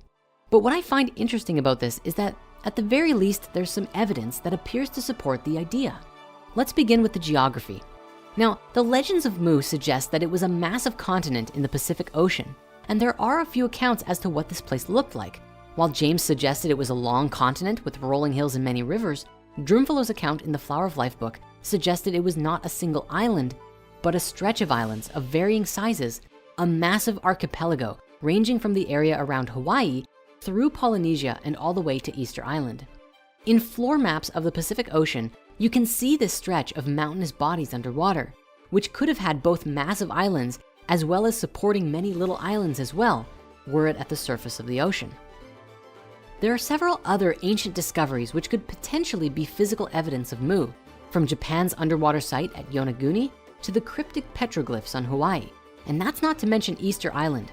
We know today that many of the remarkable features of Easter Island, such as the legendary Easter Island heads, which were recently discovered to have traces of full bodies, were only built in the last 1,000 years. But Easter Island also has an ancient written text in a language called Rongo Rongo, although it's unclear as to whether or not this is writing or proto-writing. If it is in fact a full writing system, it could be one of the only surviving cases of an independent invention of an alphabet ever in history. These surviving tablets are a huge mystery for us today, as the language has still not been deciphered. When we put these findings together, it seems to indicate higher levels of advancement in ancient cultures than we currently understand, which is made even more interesting because of the remote location seemingly in the middle of nowhere. Looking to the Rapa Nui people of Easter Island, we actually find a similar story to the legends of Mu. In one of their creation myths, we find a story of a great and beautiful continent that they called Hiva. One night, the king of Hiva received a message in a dream that his land would sink, and sure enough, this vision came to pass. Thanks to the king and his dream, however, the people were guided to a new land, which was Easter Island, and there they survived the disappearance of their homeland. Historical and scientific investigations on the people of Easter Island suggest that Polynesians from the Marquesas Islands traveled from the west to their new home, but the date is unknown, with estimates for their arrival ranging anywhere between 300 to 1200 AD, perhaps even further back given the lack of evidence. This seems to show that the myth of Easter Island has more historical truth to it than mere fable. They did in fact migrate to Easter Island, and one wonders what other parts of the myth may also prove to be true. Stepping back to the history of the people of Mu, in the ancient secret of the Flower of Life, Drumfalo described that the descendants of Adam and Eve were taken by Enki to Mu, although he used the name Lemuria, so that they could safely grow and develop their consciousness on their own, without interference from the slave miners or the Anunnaki, who were still mining Africa for its gold and inhabiting their cities and temples across the Middle East. There are a few different theories regarding the timeline of Mu. Some theories place Mu's existence from about 75,000 years ago to 30,000 years ago, and it was at that time that it sank and Atlantis rose. Others believe that Lemuria and Atlantis existed at the same time, which is what we find in James Churchward's version of the story. In Drunvalo's telling, on Mu, humans evolved to a very high level of consciousness, where we became capable of doing things that would seem almost impossible to us today. Supposedly, we experienced a reality where matter was less dense and more permeable to our thoughts and feelings. And so we were able to levitate, move through solid objects, and other amazing feats. In a way, we were kind of like young deities. He also wrote that on this continent, the first mystery school was created. It was founded by two people who discovered the gift of immortality, who then taught this ability to approximately 1,000 others before the time came when Mu sank. This event is described as a terrifying cataclysm, which we find two predominant versions for depending on the timeline. James Churchward suggested that the main mineral of the landmass of Mu was granite and was honeycombed with huge shallow chambers and cavities filled with explosive gases. And due to volcanic activity underneath the continent, it released tremendous explosions, causing the continent to sink. As with most legends of a lost civilization, the stories all describe that Mu or Lemuria, for one reason or another, sank beneath the waves, leaving no remnant of it behind, and the survivors made their way to new homes. And one common theory about where they went was a new continent called Atlantis. Sort of a fun side note here. Do you remember way back in the original human history movie where we started by saying, well, this? This story spans back hundreds of thousands of years into our past. It talks about Tiamat and Nibiru, the Nephilim, seeding the human race, Adam and Eve, and the children of Lemuria. This portion of the story is really interesting, but not the most crucial to know. We're not going to be covering this at this time. We are, however, going to be picking up the story at the end of Lemuria and discussing the events of Atlantis up to present day. Well, guess what? We're here. I'm so happy to at long last bring some context to the beginning of that particular story. However, there's still more to cover that we previously hadn't. And for those who haven't seen the original human history movie yet, we'll make sure to cover the basics as well so that you won't be left out. Though, you can always go watch that one right after this is done. It was at this point that another mass migration occurred, where the children of Mu found a new home, and they called it Atlantis. So, Atlantis. The best place to start here is with the origins of this myth. The first account of Atlantis actually came from Plato in his writings called Timaeus and Critias from about 360 BC. He discussed an ancient kingdom called Atlantis located on an island in the Atlantic Ocean, somewhere beyond the Pillars of Hercules in the modern-day Straits of Gibraltar. Today, the modern consensus around this story is that Atlantis is purely fictitious, a parable used for educational purposes or to glorify Athens in the eyes of Plato. And while most people believe this, there are those who suggest otherwise. It's rather interesting that Plato, who is the earliest surviving source for the story of Atlantis, tells us that he got it from his relative Solon, who in turn got it from the ancient Egyptians, and that they spoke of a time 9,000 years before the time of Solon. That's 9,600 BC, or 11,600 years before the present. Academics think that Plato made it all up. But if Plato made it all up, it's extraordinary that he chose that date and that time, around 12,000 years ago, because that was absolutely at the peak of the meltdown of the last ice age, when there was indeed global flooding. The story of Atlantis tells the tale of a maturing humanity who had developed a civilization on a large island often believed to be in the Atlantic Ocean. In the Flower of Life books, Drunvalo shares this image of Atlantis, a rough generalization of what it might have looked like. We also find this diagram inside the book of the Emerald Tablets, of which we'll be looking at shortly. But with that said, it's been widely theorized that if there is an ancient lost civilization, it's most likely hidden somewhere under the ice in Antarctica.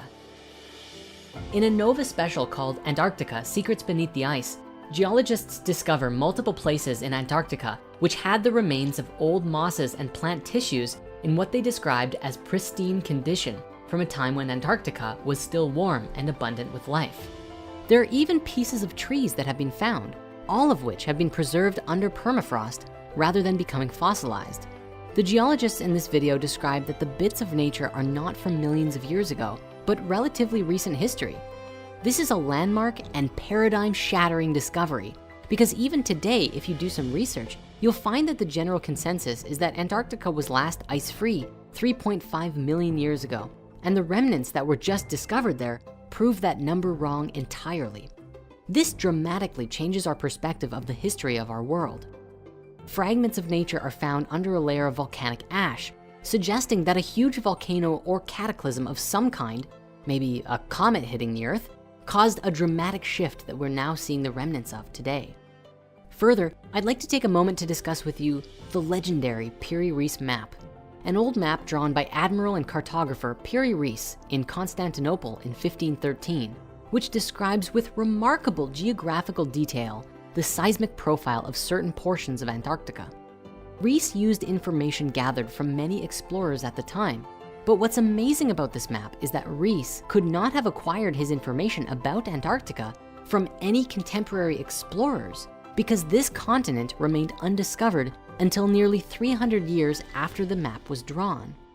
But what's perhaps even more anomalous about this whole thing is that the map depicts what Antarctica looks like under ice-free conditions. The last time that that area would have been free of ice would have been at least 6000 BC, which was a whole millennium before the Sumerian civilization really began to emerge into the culture we know today. A note on the southernmost section of the map reads, "And in this country, it seems that there are white-haired monsters in this shape and also 6-horned oxen. The Portuguese infidels have written it in their maps." Interestingly, the Portuguese provided information on this southernmost region in Reis's map, according to the notes on it. Now, Piri-Reis himself left notes that his map was drawn from pre-existing information and maps. However, he himself did not venture any suggestions as to the identity of the cartographers who produced these earlier maps. In 1963, however, Professor Hapgood proposed a novel and thought-provoking solution to the problem. He argued that some of the source maps the admiral had made use of, in particular the ones that were said to date back to the 4th century BC, had themselves been based on even older sources, which in turn had been based on sources originating in the furthest of antiquity. There was, he asserted, irrefutable evidence that the Earth had been comprehensively mapped before 4000 BC by a hitherto unknown and undiscovered civilization, which had achieved a high level of technological advancement. The Piri-Reis anomaly and the mysteries of Antarctica are described with significant detail in Graham Hancock's book, Fingerprints of the Gods, and we highly recommend giving it a read, along with his follow-up book, Magicians of the Gods. Now, before we move on, there's just a few more interesting things that I have to share with you about Antarctica. The first is a particularly curious accidental leak of information that supports this idea that something is going on down there. And it actually comes from Fitbit. You see, recently Fitbit published a world heat map with Strava to show where people are commonly wearing their Fitbits. Now, I suppose most people do not disable their location services, because this published map at first showed a number of curious formations under the ice in Antarctica, including a large ring and some other underground bases. Since this was initially published, the government or whoever has forced Fitbit to remove these images from their public heat map, but you can still find a few YouTube videos of people pointing them out. Well, hey, like this one. Finally, in the last several years, photos that were taken using Google Earth were publicized, causing more than a few heads to turn. Here is one that shows a rather curious formation that is clearly not natural to the environment. And here is one that looks more than a little bit like a pyramid. Many were quick to suggest that this was a remnant of some Atlantean civilization, but many critics were quick to put forth that it was just a four-sided mountain, and that pyramid-shaped peaks are very common, such as the Matterhorn in the Alps and Mount Bullenstinder in Iceland as notable examples. And while there's no question that these are mighty mountains, this one in Antarctica is significantly cleaner. There's just no comparison really. It's much less rigid than any of the examples the skeptics give to try and debunk it. But look, it might just be a convenient mountain. We don't claim to know either way, but it's interesting to look at and ponder, wouldn't you agree? Now, along with all of these ancient discoveries and the revelation of our distant past, there is also the conversation of the Richat structure, sometimes called the Eye of the Sahara or Heart of Feathers in Arabic, which is commonly believed by many today to be a remnant of Atlantis. There's actually some pretty strange coincidences about it that have led many people today to assume the connection. You see, in his writings, Plato explained that the central city of Atlantis was sectioned into 3 rings, each with a large moat of water between them. And this is what draws many people to believe the Richat structure to actually be Atlantean remnants. For as we look at it from space, it really does appear almost exactly like Plato's account. But there's a little bit more to the theory than just looking similar. In a nutshell, according to Plato, the first king of Atlantis was known as Atlas, who divided his kingdom among his brothers and eventually created the vast empire that occupied much of the known world. But get this, according to the legends of the Berber people, who today live in Northwest Africa, they also have a mythical founder king who, you guessed it, was also called Atlas. Granted, there's not much to suggest they are the same person, and even Atlas of Mauritania is partly folklore. But according to reconstructed maps based on Herodotus's writings a while before Plato, some say he placed Atlantis in the same region right below the Atlas Mountains in Morocco. Now, it's worth pointing out that C14 dating places the Eye of the Sahara between 400 and 40 million years old. So it's way older than anything we've come across so far. And current research suggests that it's just one of those weird geological changes brought about by the separation of Pangaea. But what if it actually was an even older remnant of Atlantis? If we look back to Plato's account, he actually gives us some pretty good descriptions of what the environment and surroundings of Atlantis looked like. He tells us that the islands were larger than ancient Libya and Asia Minor combined, although this may be speaking to its power level, and that the Egyptians described Atlantis as an island consisting mostly of mountains in the north and a huge plain in the south. He also says that the Atlanteans dug a great canal to the sea, and alongside the bridges carved tunnels into the rings of rock so that ships could pass into the city. Now, if we look at the Richat structure, we can see that it has an opening, canal-shaped shaft to the south, which matches Atlantis's description of connecting to the sea. Further, a 2011 study seemed to indicate that carbonate within the breccia, bits of sedimentary rock, were created by low-temperature hydrothermal waters. The eye also has mountains to the north, again, just like Plato said, which potentially have evidence of ancient rivers around them, as well as being situated on a huge open plain. Really, the surrounding mountain shapes and steep drops are uncanny resemblances to the description. What's more, geologically, the surrounding area is apparently full of red, black, and white colored stones, which Atlantis was said to have a lot of. Archaeologically speaking, the Richat has huge amounts of Archeolian and pre-Archeolian artifacts present along the northwest of the outer ring. It really is a mystery how these early Stone Age artifacts got here, as neither recognizable midden deposits nor man-made structures have been recognized. But the current theory suggests that the area was either used for only short-term hunting and stone tool manufacturing, or the artifacts got diffused and moved there by different glacial cycles. Interestingly though, back in 2007, a number of unfossilized whale bones were found throughout Mauritania in the area surrounding the Richat structure, along with numerous assortments of shells, indicating that at some point in recent geological history, the area was lower and closer to sea level. Finally, even the scientific explanation of the Richat, that it was formed by the molten rock pushing its way to the surface and then collapsing, going through multiple periods of being forced up and down, seems strangely reminiscent of Plato saying that Atlantis was destroyed by earthquakes.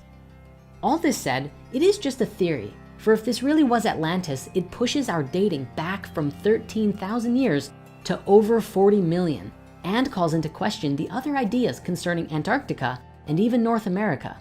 But it's still very interesting to think about nonetheless. Now, let's return to the story, because there are several more accounts of Atlantis that we have to consider. One is the original story we first shared in the Hidden Human History movie regarding the Martians and the fall of consciousness.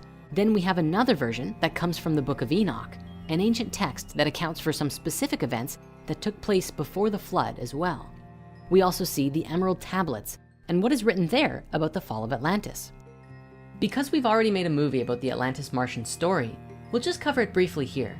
And for the sake of the story and the visualization of it, for now we're just going to show Atlantis as we have so far, as a continent of its own. But keep in mind that this is kind of a placeholder, as Atlantis is a great mystery. Even the name Atlantis comes from later writings about this land. And if we were to go back in time and discover that it was real, it most likely was not called Atlantis in their own language. Who knows? Did the continent really sink? Was it Antarctica? Maybe instead of sinking, it flooded over and then froze underneath miles of ice. Or did it simply never exist at all? Well, if it did, here's a breakdown of one of the more popular stories about the legends of Atlantis. Essentially, the Atlanteans were more mature and evolved since their time on Mu, and were very connected with each other and nature.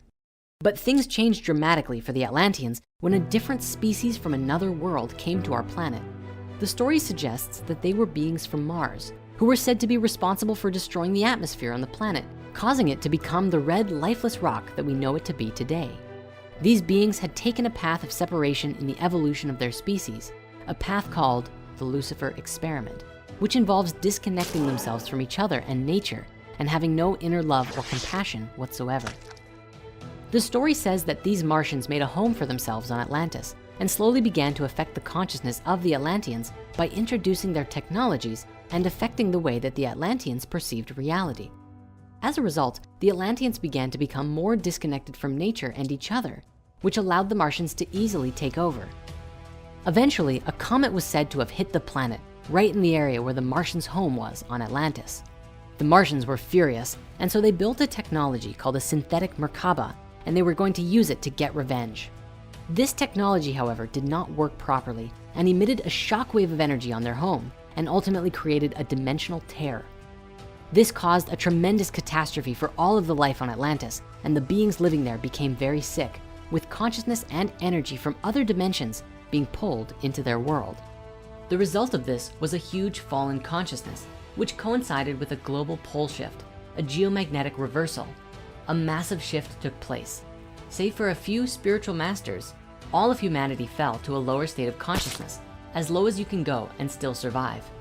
In the process of this, their memories were erased, just as a magnet can wipe the information on a hard drive. Now this may seem far-fetched, but it isn't impossible. One particular study provides good evidence that humans can perceive the magnetic field around them even as weak as the Earth's itself. A follow-up study found that the mechanism behind this are magnetized particles in the brain. Researchers concluded that for such an ability to exist, it must have had some evolutionary purpose. Interestingly, some studies have even indicated that two major geomagnetic shifts may have had an impact, not only on our evolution in the past, but also had a role in extinction events ranging from the early Quaternary period to the early Holocene. This study found that a large global geomagnetic reversal event called the Lechamp event 44,000 years ago and another unnamed event 13,000 years ago both coincided with mammal extinctions, which were impacted by a weakening of the Earth's magnetic field leading to higher ultraviolet radiation. This may not only coincide with the sinking of Atlantis, but also the theorized timeline of the sinking of Mu. Further, by comparing branches in the human family tree and linking them with the magnetic field information found in sediments and archaeomagnetic data, they found that there was possibly a long-term role for ultraviolet radiation and the magnetic field in human evolution. That said, the concept of memory erasure could have various meanings. In one sense, it could be a global magnetic effect wiping human memories, but it could also relate to the destruction of all of our technology and most of civilization, and being reduced to a level of consciousness where we had to start over technologically from scratch, with no records and very little evidence of any ancient civilization. This entire story is said to have happened 13,000 years ago, at the point when Earth went through a huge shift pertaining to its polar ice caps, when a massive amount of ice sheets began to melt, flooding the world with water and potentially helping to usher in the Holocene, the epoch of time we are in today after the end of the last ice age. After this shift, small pockets of humans slowly began to develop and discover life all over again from square one. And the few spiritual masters who kept their memories began to support us as we became capable of comprehending their stories. They may have tried to explain the history of the world, but the fallen humans couldn't comprehend it. And so the stories were masked in the legends of the gods so that humanity could come to make sense of who they were and where they came from. These quote-unquote gods seeded civilizations around the world, from ancient Mesopotamia and Egypt to India and all the way to the Olmecs in Mesoamerica.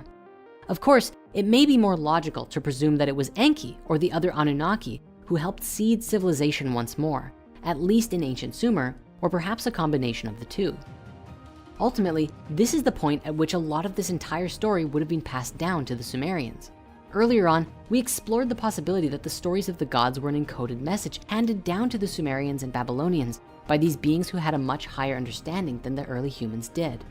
If this story is true, then this is how the Sumerians would have come to have knowledge of the origins of the solar system from previous higher beings who shared it with them.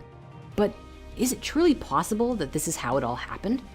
Now, in this story, it was said that the goal for us as a species was to return to our original higher consciousness in as short of a time as possible. And the time that was forecasted for us to finally begin remembering who we are and what our place in the cosmos is this point in time right now, which is why this conversation is more important than ever. For it would seem as though we are at a huge turning point for our species and actively shifting into a higher consciousness more and more each day. Interestingly, this shift in energy is currently being mirrored by the Schumann resonance in our Earth's magnetic fields. The electromagnetic resonance being generated by lightning discharge in a part of the upper atmosphere known as the ionosphere has been increasing recently to coincide with our frequency shift. This means that our magnetic field is actually changing to coincide with our evolution, which I find just to be amazing. This is a very exciting time in our evolution, as with research teams like the Global Coherence Initiative and HeartMath, some very interesting research is being done on the interconnection between humanity and Earth's magnetic fields and energetic systems, giving us insights into our own frequency changes as and when they happen. Anyway, back to Atlantis. As I was saying, there's a few other versions of how the story could have transpired. We're going to now briefly look at these other two accounts of Atlantis from ancient times. First, let us begin with the Emerald Tablets of Thoth the Atlantean.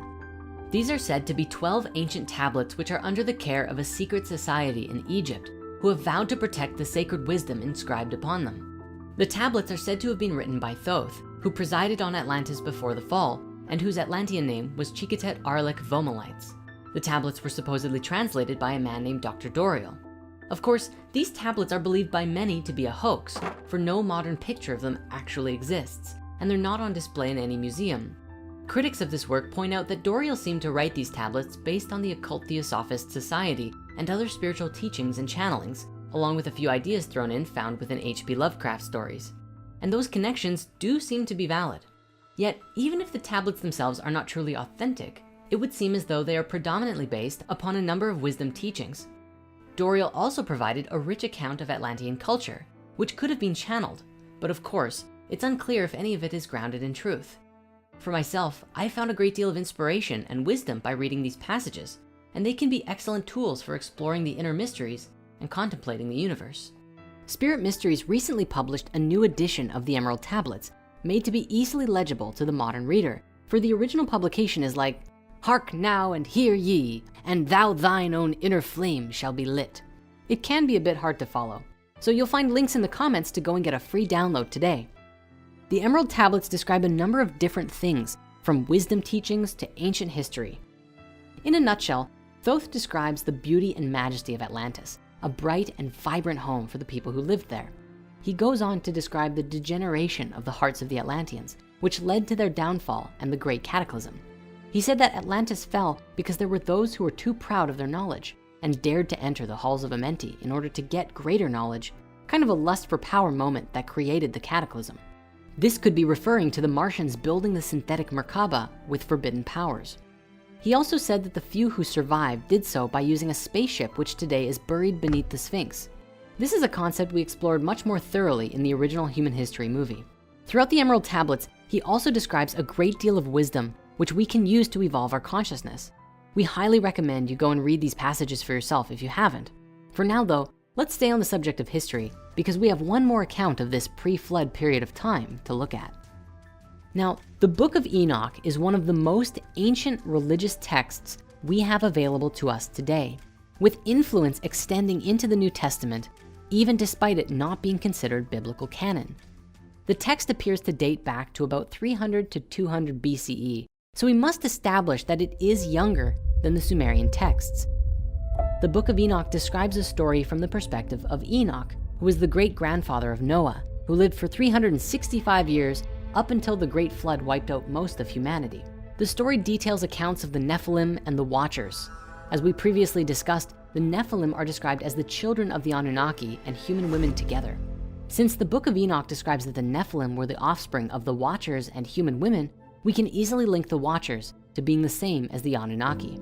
It's for this reason the Book of Enoch is so valuable to us in deciphering our past, because it provides one of the few clear links between the ancient Sumerian tablets and the stories we find in the Bible today. But because this book concerns itself so heavily with the events of the Nephilim and the Anunnaki, or the Watchers, you can probably imagine why they decided to omit this from the biblical canon. Some believe that these giants may have been the reason for the Great Flood, as they were seen to be unnatural and harmful to the human race. In the Book of Enoch, it describes that these Nephilim, known also as giants, multiply in numbers and grow to the point that humanity can no longer provide enough resources for themselves. With food shortages, the giants then began consuming humans and other animals. The Book of Enoch also tells us that many of the Watchers, such as Azazel specifically, were responsible for teaching humans the art of warfare and how to construct weapons and other harmful devices. And for the sake of correlation, this is also reflected in the Emerald Tablets, speaking to the degeneration of the human consciousness. Now, the events of this book are rather long, and we're not going to get into all the details right now, but the story essentially culminates in the Great Flood wiping out humanity with only a few surviving humans, which is where Noah and the Ark come in. As for Enoch himself, he is taken into heaven by God in a fiery chariot, which is believed in some circles to actually be describing a spaceship that took him away to live somewhere else, maybe on another planet. Now, as we bring this segment to a close, there is one more theory out there pertaining to our original story that I must share. According to Sitchin, you know how Marduk was related to a planet in the earlier stories? Well, in later Sumerian tellings, he also seems to act with very personal and human-like characteristics. And Sitchin believed that the name Marduk, used to describe a planet in some texts, was also used to describe a specific being, just like Enki. He believed that Marduk was stationed on Mars at one point, but came to Earth to invoke his authority and rulership over the world. This may even correlate to the Martian theory we covered before. This might be just a fanciful long shot, but is it possible that all of these stories connect and Atlantis fell because the Martians were actually a specific group of Anunnaki led by Marduk, who came to the Earth and bred with human women, creating deformed people and caused certain groups of humans to pursue dark magic, effectively changing the evolution of humanity, leading to this great cataclysm and fallen consciousness? Could it be? Obviously, all of this is just an idea. We cannot say definitively heads or tails what happened, but the connections here are definitely fun to explore nonetheless. How about you? What do you think happened? Make sure to let us know in the comments of this video. Now, this story is not over yet. We still have at least one more massive anomaly we have to look at. The point in history when all of these stories line up with each other, the Great Flood. Speaking of stories of ancient floods, most of us are undoubtedly familiar with the legend of Noah's Ark, a story in the Bible which describes how, at one point, an ark was built by Yahweh's chosen person, who in the Bible is known as Noah. However, the character of Noah was most definitely inspired by, based on, or perhaps even translated from a much older tradition of flood myths that had been in circulation for thousands of years before the writings of Genesis. If we look to older writings, we find very similar stories written about in at least 3 different versions from the Mesopotamians alone. These older Noahs are known as Ziusudra, Utnapishtim, and Atrahasis respectively, each being a part of their own story, expanding upon one another and giving us a fuller picture of the whole narrative. In the 19th century, Assyriologist George Smith translated the first Babylonian account of the Great Flood, which sparked great interest in the topic, as many believed at the time that the text acted as external proof of the events of Genesis. Consequently, countless other so-called flood myths were unearthed and eventually translated. The most well-known of the flood myths of Mesopotamia are found in a few sources: the Akkadian Atrahasis epic from 1800 BC, the Eridu Genesis and the Sumerian king lists featuring Ziusudra as the last human king before the deluge, and finally, the Epic of Gilgamesh around 700 BC featuring Utnapishtim, which is largely regarded as being the closest in structure to our story of Noah in Genesis. Now, each tale is slightly different, given that each writer wanted to emphasize different aspects of the stories, but the overall narrative is mostly the same. In the Epic of Ziusudra, we begin with the creation of the world and humans, but the middle section is unfortunately lost, with the final fragment telling us that the gods have decided to destroy the world. In this version, we don't know why the flood is being sent, but Enki proceeds to warn Ziusudra to build an ark to help survive the deluge. In the later Epic of Gilgamesh, we learn that the Anunna Enlil sent the storms because humans had become too noisy, which could be speaking to humanity growing out of control. In this rendition of the tale, the Noah character, Utnapishtim, is then tasked by Enki to abandon his worldly possessions and create a giant ship to be called a preserver of life. It's very interesting then to see how much earlier established myths and even gods were incorporated into the narrative of the Old Testament under the guise of Yahweh or Adonai. In each of the ancient tellings, the ark builder was tasked with bringing his wife, family, and relatives along with the craftsmen of his village, baby animals, and grains, because a great flood was coming and would wipe out all of the life that was not on the ship. What's particularly interesting to us concerning this flood myth is that a great deal of historical and geological information shows us that this was an actual event which possibly took place between roughly 13,000 and 8,000 years ago, when the ice caps rapidly began to melt and flood the earth, wiping out a great deal of life and drastically changing the landscape. We can actually see this in our history today. Even a quote from Live Science states, "About 13,000 years ago, more than 3/4 of the large Ice Age animals, including woolly mammoths, mastodons, saber-toothed tigers, and giant bears, died out. Scientists have debated for years over the cause of the extinction, with both of the major hypotheses, human overhunting and climate change, being insufficient to account for the mega die-off." That said, there is still considerable debate over when a deluge event occurred. Excavations in Iraq have revealed evidence of localized flooding at Shuruppak and various other Sumerian cities.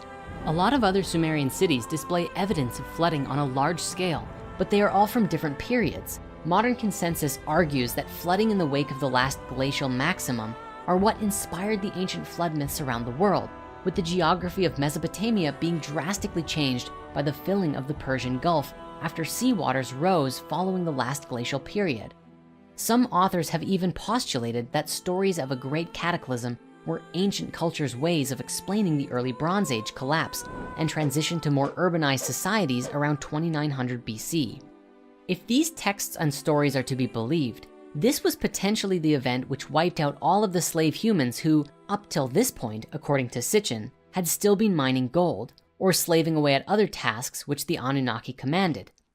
It was during this shift that the Anunnaki retreated from their earthly settlements, with Enki's last act being to support humanity and help us to survive the flood and shift in consciousness so that we could resettle and begin inhabiting the earth, this time without being isolated to any particular area, free to roam and inhabit the earth as we desired. It is believed that about 6,000 years later, they delivered information and wisdom of their existence to humanity through a messenger, seeding ancient Sumer with knowledge of their species and human origins. Curiously, the legend of a massive flood is actually not exclusive to Middle Eastern mythologies, but in fact is written about all over the world in countless different ideologies and cultures. In China, we see a story of a great flood that supposedly lasted for 2 generations, wiping out everyone save for those who moved to live in the mountains. In Central and South America, there are a number of ancient myths of floods wiping out almost all of the people, save for a scarce few who repopulate the earth. And as we looked at, there are even several stories across Mesopotamia, which all share a similar common thread. We actually don't have enough time in this singular video to explore all of the flood myths of the world, because we would probably be here for hours just on that one topic alone.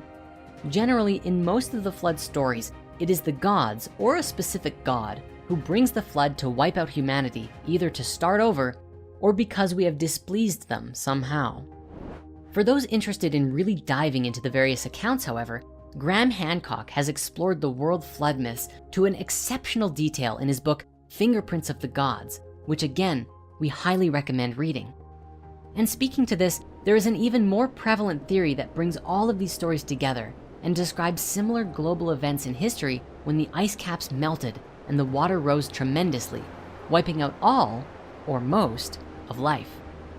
Geologists agree that by 8000 BC, the Great Wisconsin and Worm ice caps had retreated. The Ice Age was over.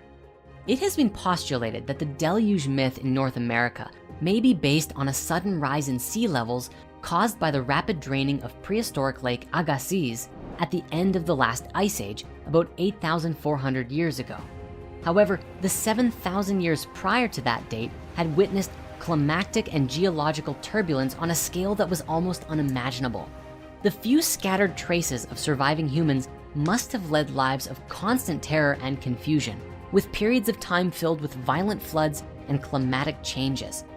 The bulk of the animal extinctions took place between 11,000 and 9,000 BC, when there were violent and unexplained fluctuations of climate, which geologist John Embry has called a climatic revolution. Now, there is a very interesting theory about exactly how this whole thing took place and what it means for us today. To share this theory, we've borrowed a clip from our friends at Gaia from one of our favorite series, Ancient Civilizations, featuring Graham Hancock, Greg Braden, and a ton of other experts as they help to decipher the clues of the ancient past. What's especially remarkable about this theory is that it aligns very well with the story of Atlantis and an absolutely massive shift of ages. Let's first of all consider the world during the Ice Age. Everybody's heard of the Ice Age. What was the Ice Age?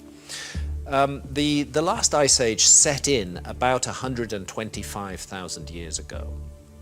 And it saw the buildup of giant ice caps, primarily on top of North America and on top of Northern Europe. Exactly why the Ice Age happened is still a subject that scientists argue about. But it's not in dispute that an ice cap 2 miles deep sat on top of North America and a huge area of Northern Europe, that same 2 mile deep ice cap. It reaches its maximum extent about 21,000 years ago.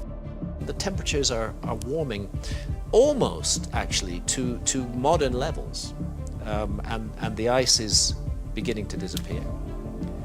And then suddenly, 12,800 years ago, really suddenly, literally overnight, everything changes, and the Earth is plunged back into a massive deep freeze. This is a time of huge extinction of species are wiped out. The new evidence that is providing coherent sense to this is called the Younger Dryas impact hypothesis. And it has been put forward by a large group of mainstream credentialed scientists. And what they've said is that they have found evidence which suggests the Earth was hit by several fragments of a comet.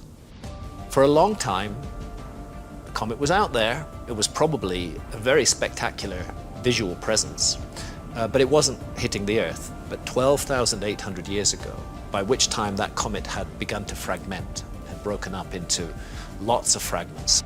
And the estimates are that 4 of those fragments, 4 large fragments, hit the North American ice cap.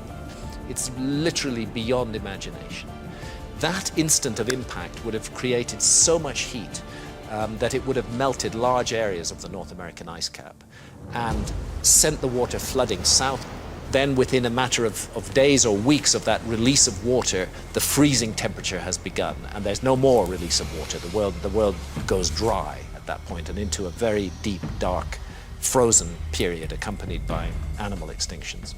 The Younger Dryas lasts for 1,200 years. It lasts from 12,800 years ago to 11,600 years ago. And then something else really weird happens. The Earth's been in a deep freeze. Suddenly, 11,600 years ago, you get a second massive pulse of meltwater into the world ocean. One very strong suggestion is that the Earth intersected again with the debris stream of the same comet, and that there were further impacts 11,600 years ago. But those impacts were not on ice. Those impacts were entirely oceanic. You get big comet impacts in an ocean, and what you're going to get, as well as extraordinary tidal waves, what you're going to get is a massive amount of water vapor thrown up into the upper atmosphere.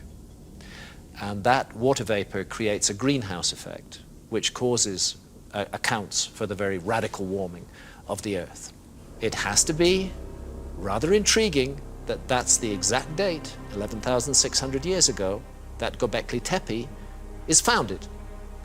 And it has to be even more intriguing that 11,600 years ago is the exact date that Plato gives us for the destruction and disappearance beneath the flood of the ocean of the lost civilization of Atlantis. This hypothesis is further backed up by an independent study featuring over 20 authors, which finds evidence for meteor or comet impacts on 4 different continents: North America, South America, Europe, and Western Asia, from about 12,800 years ago, in the form of nanodiamonds, spherules, and melt glass consistent with meteor impact. Randall Carlson is a PhD who incorporated the dating of Göbekli Tepe with geological evidence which suggests global flooding. He wrote that if an impact actually hit and there was a cataclysm, you could easily see how an effect of that magnitude would destabilize the Earth for perhaps 1,000 years or so. It's after this window of time that the Younger Dryas geological records shows an abrupt change in climate that we date Göbekli Tepe. But you see, this is not where the expedition ends in the search for answers about the Great Flood, as Graham Hancock has also put forward even more information in his most recent book, America Before.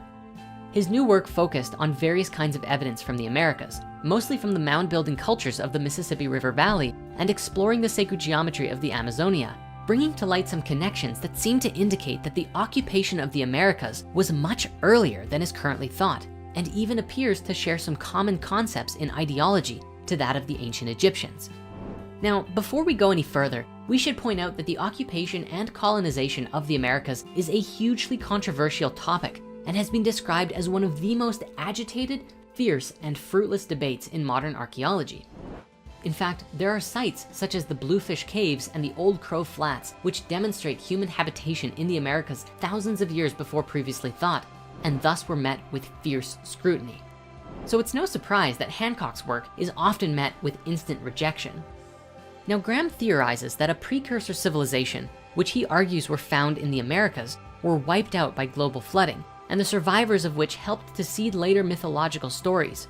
This idea is made even more interesting by the evidence of dramatic sea level rises during or just before the Younger Dryas.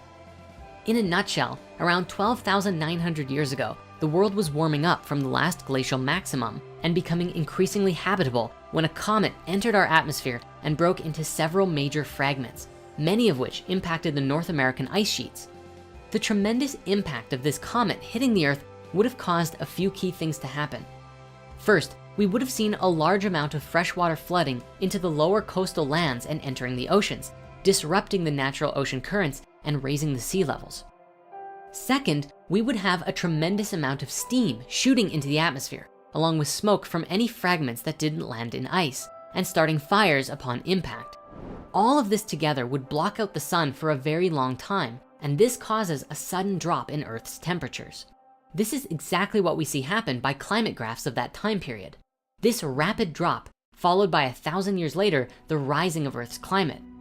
To date, no scientific or geological hypothesis comes close to answering the mystery of what caused the spike, closer than the comet impact hypothesis.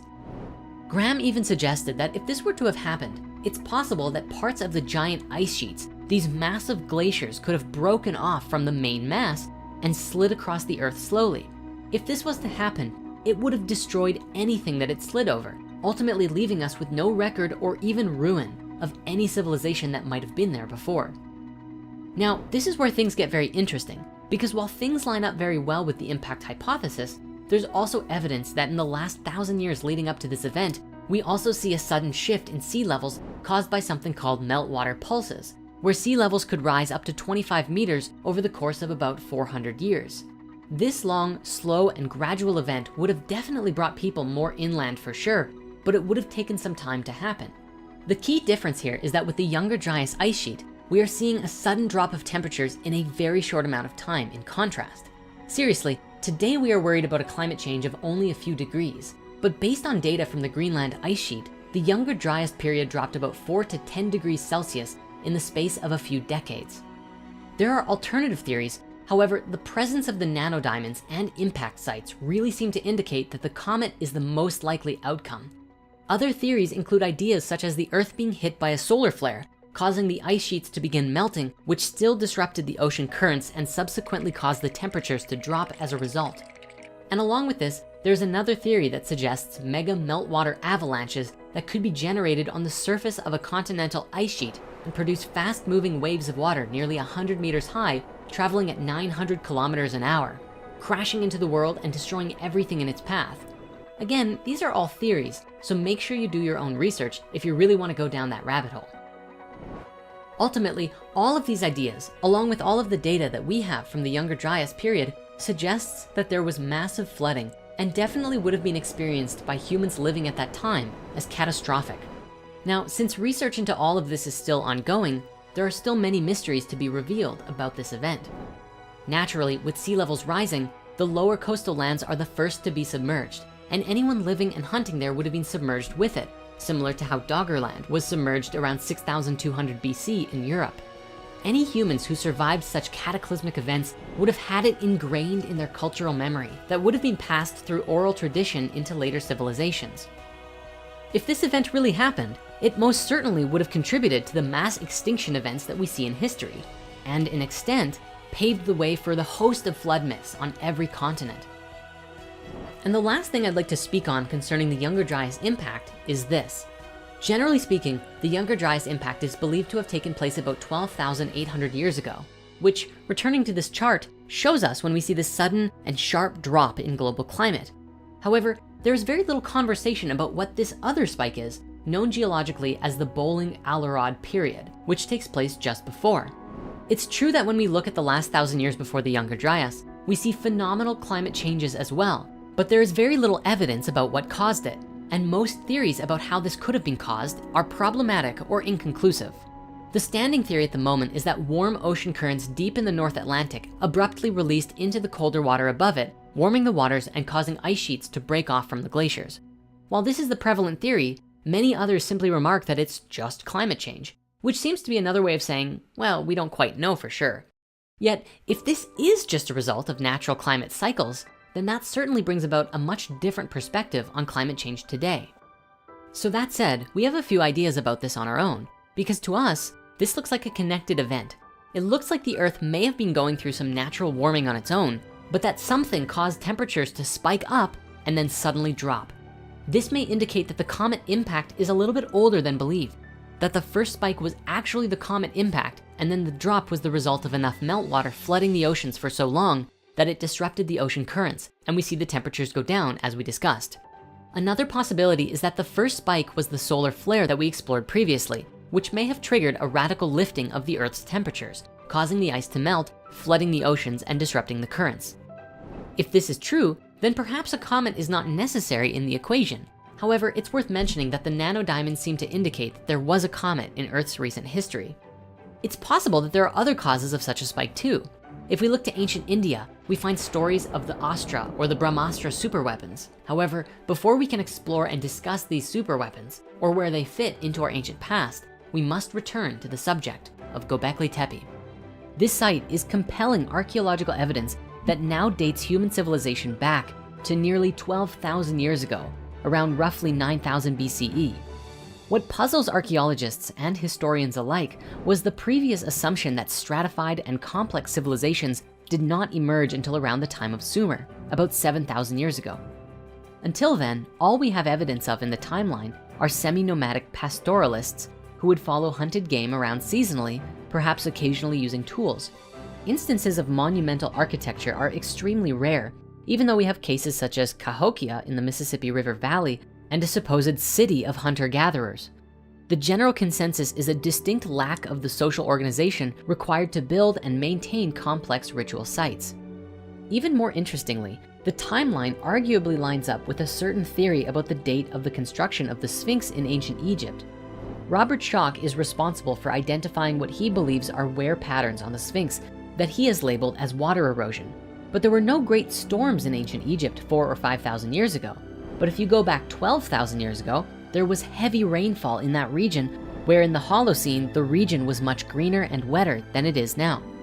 Now, the Sphinx erosion theory was met with great skepticism. Dr. Zahi Hawass, head of the Egyptian Board of Antiquities, said at the time, "Of course it is not possible for one reason.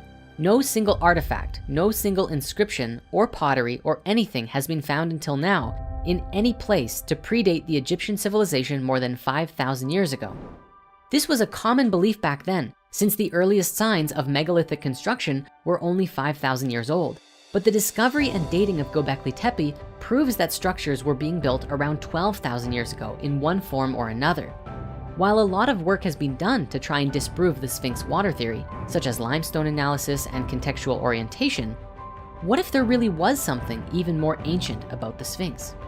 The Sphinx has fascinated people since Cleopatra's times. There are inscriptions from as far back as Ptolemaic Egypt of excavations unearthing the Sphinx in the search for hidden passages.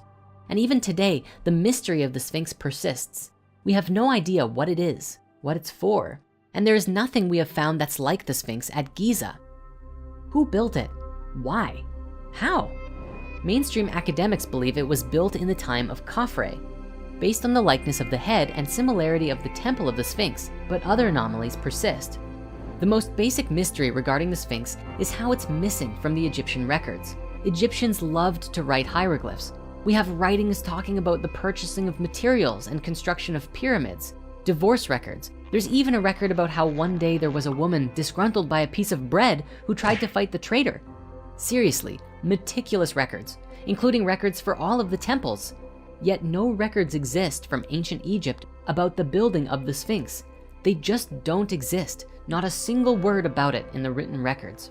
One thing we do know from an inscription on the ancient Egyptian artifact, the Dream Speller, is that the pharaoh Khafre, who today many believe built the Sphinx, claims that he himself discovered the Sphinx buried in the sand and had his temple built around it. Not only that, but the Sphinx also lines up with the sun for the spring equinox, and the constellation housing the sun circa 5,000 years ago is Taurus. But 9,000 BC, or 11,000 years ago, we see Leo in the sky, which may be another clue as to when the Sphinx was actually built.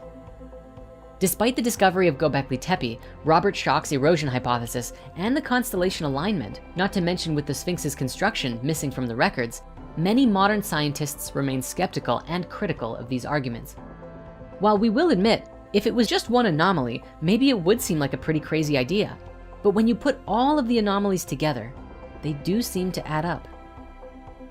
All of the evidence we have explored was known about before Göbekli Tepe was discovered. But most scientists argued that it was preposterous since no other megalithic sites were made this far back. But thanks to the discovery of Göbekli Tepe, the idea that the Sphinx is older than we thought is starting to be thought about more often. The construction of Göbekli Tepe would then be attributed to survivors of the catastrophe who passed on their advanced knowledge to human tribes set back from the massive natural disaster. This is especially made curious by the legendary carvings of the handbags of the gods. You see, all over the world, we find these images of gods holding what looks like a bag.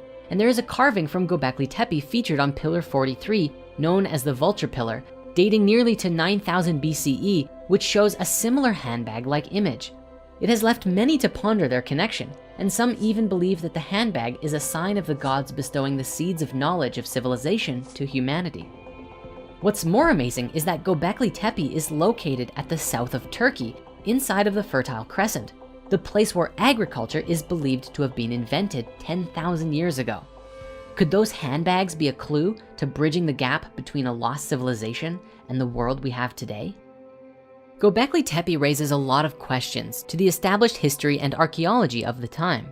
The Great Extinction, evidence of flooding, great climate change, and structures way ahead of their time all seem to be pointing to a single earth-shaking event around 12,000 years ago.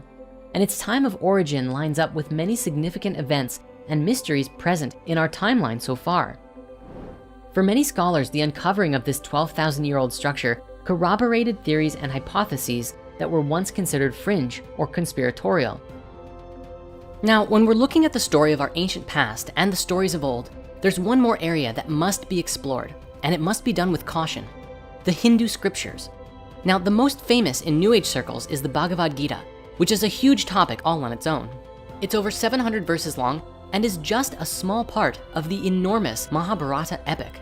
It's actually only part of book 6 of the epic, which has over 18 books, yet is an aspect of this particular conversation about ancient civilizations that a lot of people talk about today. The Bhagavad Gita is set in the frame of a conversation between one of the Pandava princes, a guy named Arjuna, and his guide, the god Krishna. As it opens, it covers something known as the Dharma Yuddha, which translates roughly as the righteous war from Sanskrit. The story begins with Arjuna, who is afraid of what the coming war will do to his people, and afraid of how much suffering it will cause. He wonders if he should renounce and seeks Krishna's counsel, who shows up and says, "Don't worry, kid, you're the best around," and then whose discourse constitutes the majority of the story. The conversations cover a broad range of spiritual topics, touching upon ethical dilemmas and philosophical issues that go far beyond the war Arjuna faces and into profound spiritual teachings. Krishna is basically described as the first motivational speaker in human history. From scholarly points of view, the nature and meaning of the text has been strongly debated, with most researchers and translators arguing that it constitutes allegory or metaphorical tales to illustrate philosophical concepts.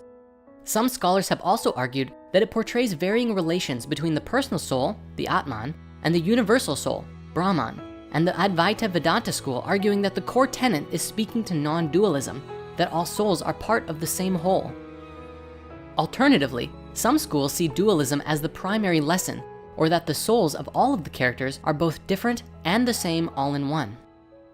So if you haven't guessed, academic study of this text is very complex, and there's quite a lot of debate and confusion around the true meaning of the text. For the most part, the setting of the Gita in a battlefield has been interpreted as an allegory for the ethical and moral struggles of human life. However, there are some who believe that the story itself is actually describing an actual account of a real-life war in history, and of course, real-life weapons. This view of the Mahabharata as a literal event is something purported by many ancient astronaut theorists, and as we personally dove into the subject, we found it to be a little bit sketchy. There were a lot of claims, such as ancient nuclear weapon radiation and other quotes from the Gita supporting the theory that then didn't actually exist. The whole thing is likely just a consequence of really bad translations, misunderstandings of the original text, and maybe even a little bit of deception for the sake of content creation. So for anyone who wants to get the full story on the claims about this, we'll share a special blog post in the comments below all about it. However, there are a few aspects of this which is interesting to explore due to mythological similarities to the stories we've been exploring so far. It's just important to know that there doesn't appear to be much in the way of historical or physical evidence for these events. One of the most curious aspects of the Hindu mythologies was the Brahmastra, created by the god Brahma, which is described as an iron bolt through which all the individuals in the race of the Vrishnis and the Andakas became consumed into ashes, a fierce iron bolt that looked like a gigantic messenger of death. Interestingly, once King Ugrasena witnessed what the weapon could do, he took the decision to reduce it to a fine powder to protect the future generations to avoid temptation. I don't know about you, but this almost sounds like a description of the thunderbolts theory, of the massive column of lightning that descended from one planet and crashed down to the earth. The only main difference here is that the story seems to indicate it was a purposeful weapon and not a discharge from a planet. The other synchronicity from the Hindu texts includes the presence of something called vimanas, which are said to be flying palaces or chariots that are very common in a number of stories. The mythology here raises interesting questions due to its similarities to other tales from around the world. Could the stories of the Anunnaki and their ships be related in some way to the flying chariots of the Hindu gods? It's not actually as crazy as it sounds that early Indus River Valley civilization and Mesopotamia had cultural links. Stretching as far back as 9,000 to 6,500 BC, indirect contact seems to have occurred as the consequence of the Neolithic revolution and the spread of agriculture after 9,000 BCE. The prehistoric agriculture of South Asia is thought to have combined local resources like cattle with farming resources from the Near East as a first step around 8,000 BCE. At the site of Mehrgarh in Pakistan around 7,000 BCE, full sets of Near Eastern agricultural products can be found, stuff like wheat and barley, as well as goats, sheep, and cattle. Later on, trade kind of exploded between the two regions, with stuff like clove heads from the Moluccas being found at Tel Ashara, different kinds of shells and beads being found at various sites around 2500 BCE, and of course, lavishly decorated cylinder seals depicting mythological scenes or animals. The bottom line is, with trade happening pretty consistently until the Indus civilization collapsed, it's almost common sense to acknowledge that cultural ideas and mythologies also got exchanged. In this, even the real mythologies themselves are fascinating. and have tons of curious connections throughout without needing to elaborate on them. If there's any grain of truth to these stories at all, then it adds credence to the idea that at one point, perhaps there were advanced civilizations with incredible technologies in our ancient past. Now, looking at our story regarding the fall of Atlantis and the influence of these other beings in the Mesopotamian accounts, it appears that countless cultures have been influenced by these Near Eastern schools of thought, from the Persians to the Greeks. And even much later, it appears as though the Judeo-Christian religions all seem to stem from each other like branches of a tree. But what about the people across the rest of the world? In this historical theory, it suggests that there were still civilizations existing elsewhere on the earth at the time of the fall, because when the inhabitants of Mu left their home, not all of them went to Atlantis. Some moved to the continents we call the Americas, and others went to Asia. This would make sense considering Mu would have been directly between those two in the Pacific Ocean. With this idea, we see this theory begin to explain how different spiritualities developed in different regions of the world. The Lemurians who did not migrate to Atlantis would not have had the same experiences that the Atlanteans did with the fall. And if the stories are true, neither would they have become more left-brain thinkers. And so after the fall, their spiritualities would have developed based on their environments and any supportive influence from those who made it through with their memories intact. When we observe the world's religions today, there are really three main forms that we can identify. Firstly, we have the Western faiths, which are generally the Abrahamic ones, Judaism, Christianity, and Islam, but which relate with the Greek, Persian, and Egyptian mystery schools from thousands of years prior. Next, we have the Eastern spiritualities like Taoism, Buddhism, Shinto, and so on, which are more to do with connecting with the spirit of nature or going deep within yourself to cultivate inner peace and stillness. Generally, these paths are less seen as religions, but ways of life and traditions to create harmony in one's life. The last faith group are the indigenous spiritualities, which are usually shamanic and animistic in nature, and are often developed around connecting with the spirit of the planet and nature in an intimate relationship to aid in spiritual, emotional, and even physical healing. Now, we understand that there is an incredibly massive number of spiritualities on this planet, and I'm not trying to oversimplify or generalize the diversity here. For so many of these faiths are unique unto themselves and beautiful in what they are and represent. Nevertheless, we can see this pattern of location and influence across time in how these different faith groups emerged, bringing us to where we are today. It would make sense that the Sumerian mythologies and subsequent Abrahamic faiths are concerned with the stories of the gods from the past so much, especially if there were enlightened beings who provided them with these stories in the first place. However, one of the earliest groups to suggest this independent racist theory were the Theosophist Society of Madame Helena Blavatsky in the late 1800s. In her work, The Secret Doctrine, she proposes a theory that 5 to 6 different root races spread out across the globe and settled in different regions as the earth changed throughout history. Of course, much of their information was apparently gleaned through astral clairvoyance and channeling, as well as discussing the older works of the Platonic philosophers. So take what is said here on your own merit. According to Blavatsky's writings, there will be 7 root races assembled for our earth, and each root race is divided into 7 sub-races, but only 5 root races have appeared so far, with the 6th being expected to emerge in the 28th century. Francis Bacon, whom Theosophy considers to be the legendary Count of Saint Germain, in his work, The New Atlantis, describes a potential future civilization which lives on a land called Ben Salem. Following their work, the first race were known as the Polarians. These were beings composed entirely of etheric matter and had no physical bodies. They were some of the oldest beings to inhabit our planet and lived during the early stages of our world when it was still cooling on the legendary Mount Meru from Eastern mythologies. The second race lived in what is often called Hyperborea by the Greeks and Romans.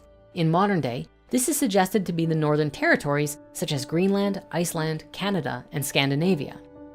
Due to their climate, this race developed different skin tones and a focus around surviving in the cold weather. The third and fourth races were the Lemurians and the Atlanteans that we have spoken about already. The fifth race were the Aryans. This was the current epoch that Blavatsky believed us to be in, which in her opinion were descended from and the result of the spread of Lemurians and Atlanteans after the sinking of their home. However, the concept of Aryans were distorted and diluted by Hitler and his whole Aryan race thing, but it's interesting nonetheless to visualize the history of the world in this way, almost as if descending from a higher frequency into this postmodern world we live in. We found all of this to be an interesting exploration of the history of humanity, and one that bridges quite well in the exploring of the epochs of time and the fall of Atlantis, bringing us to today. All of this really goes to show that these world religions are fundamentally connected with each other and a part of a much bigger story. Spiritual value can often be found in any faith if we look for it, and it's not appropriate to claim that only one religion or spirituality is specifically better or worse than another. Well, unless its core tenets are like, hurt others, take advantage of people, or kill people you don't like.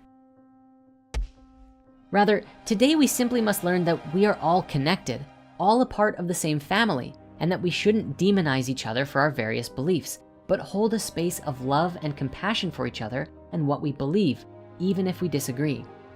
Ultimately, this is a story about a young species who is struggling to find itself.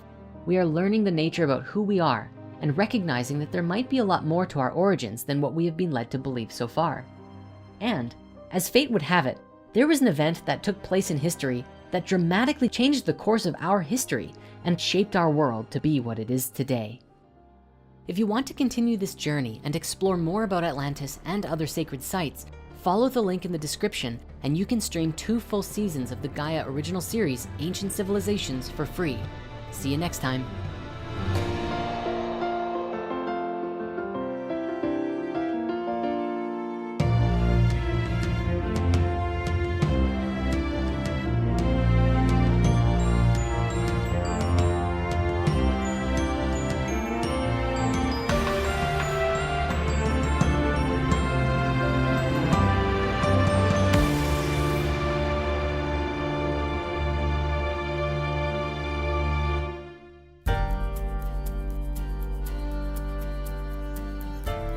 After the Great Flood, it was a long time until the emergence of what today we know as the first civilization. As if out of nowhere, the Sumerians came into existence, and from there, the Egyptians followed shortly thereafter. Over the preceding several thousand years, human civilization would change and evolve, all looking back and honoring the gods that started it all. How did we go from Atlantis to the world we have today? Find out on the next episode of the Sumerian epic, The Rebirth of Culture.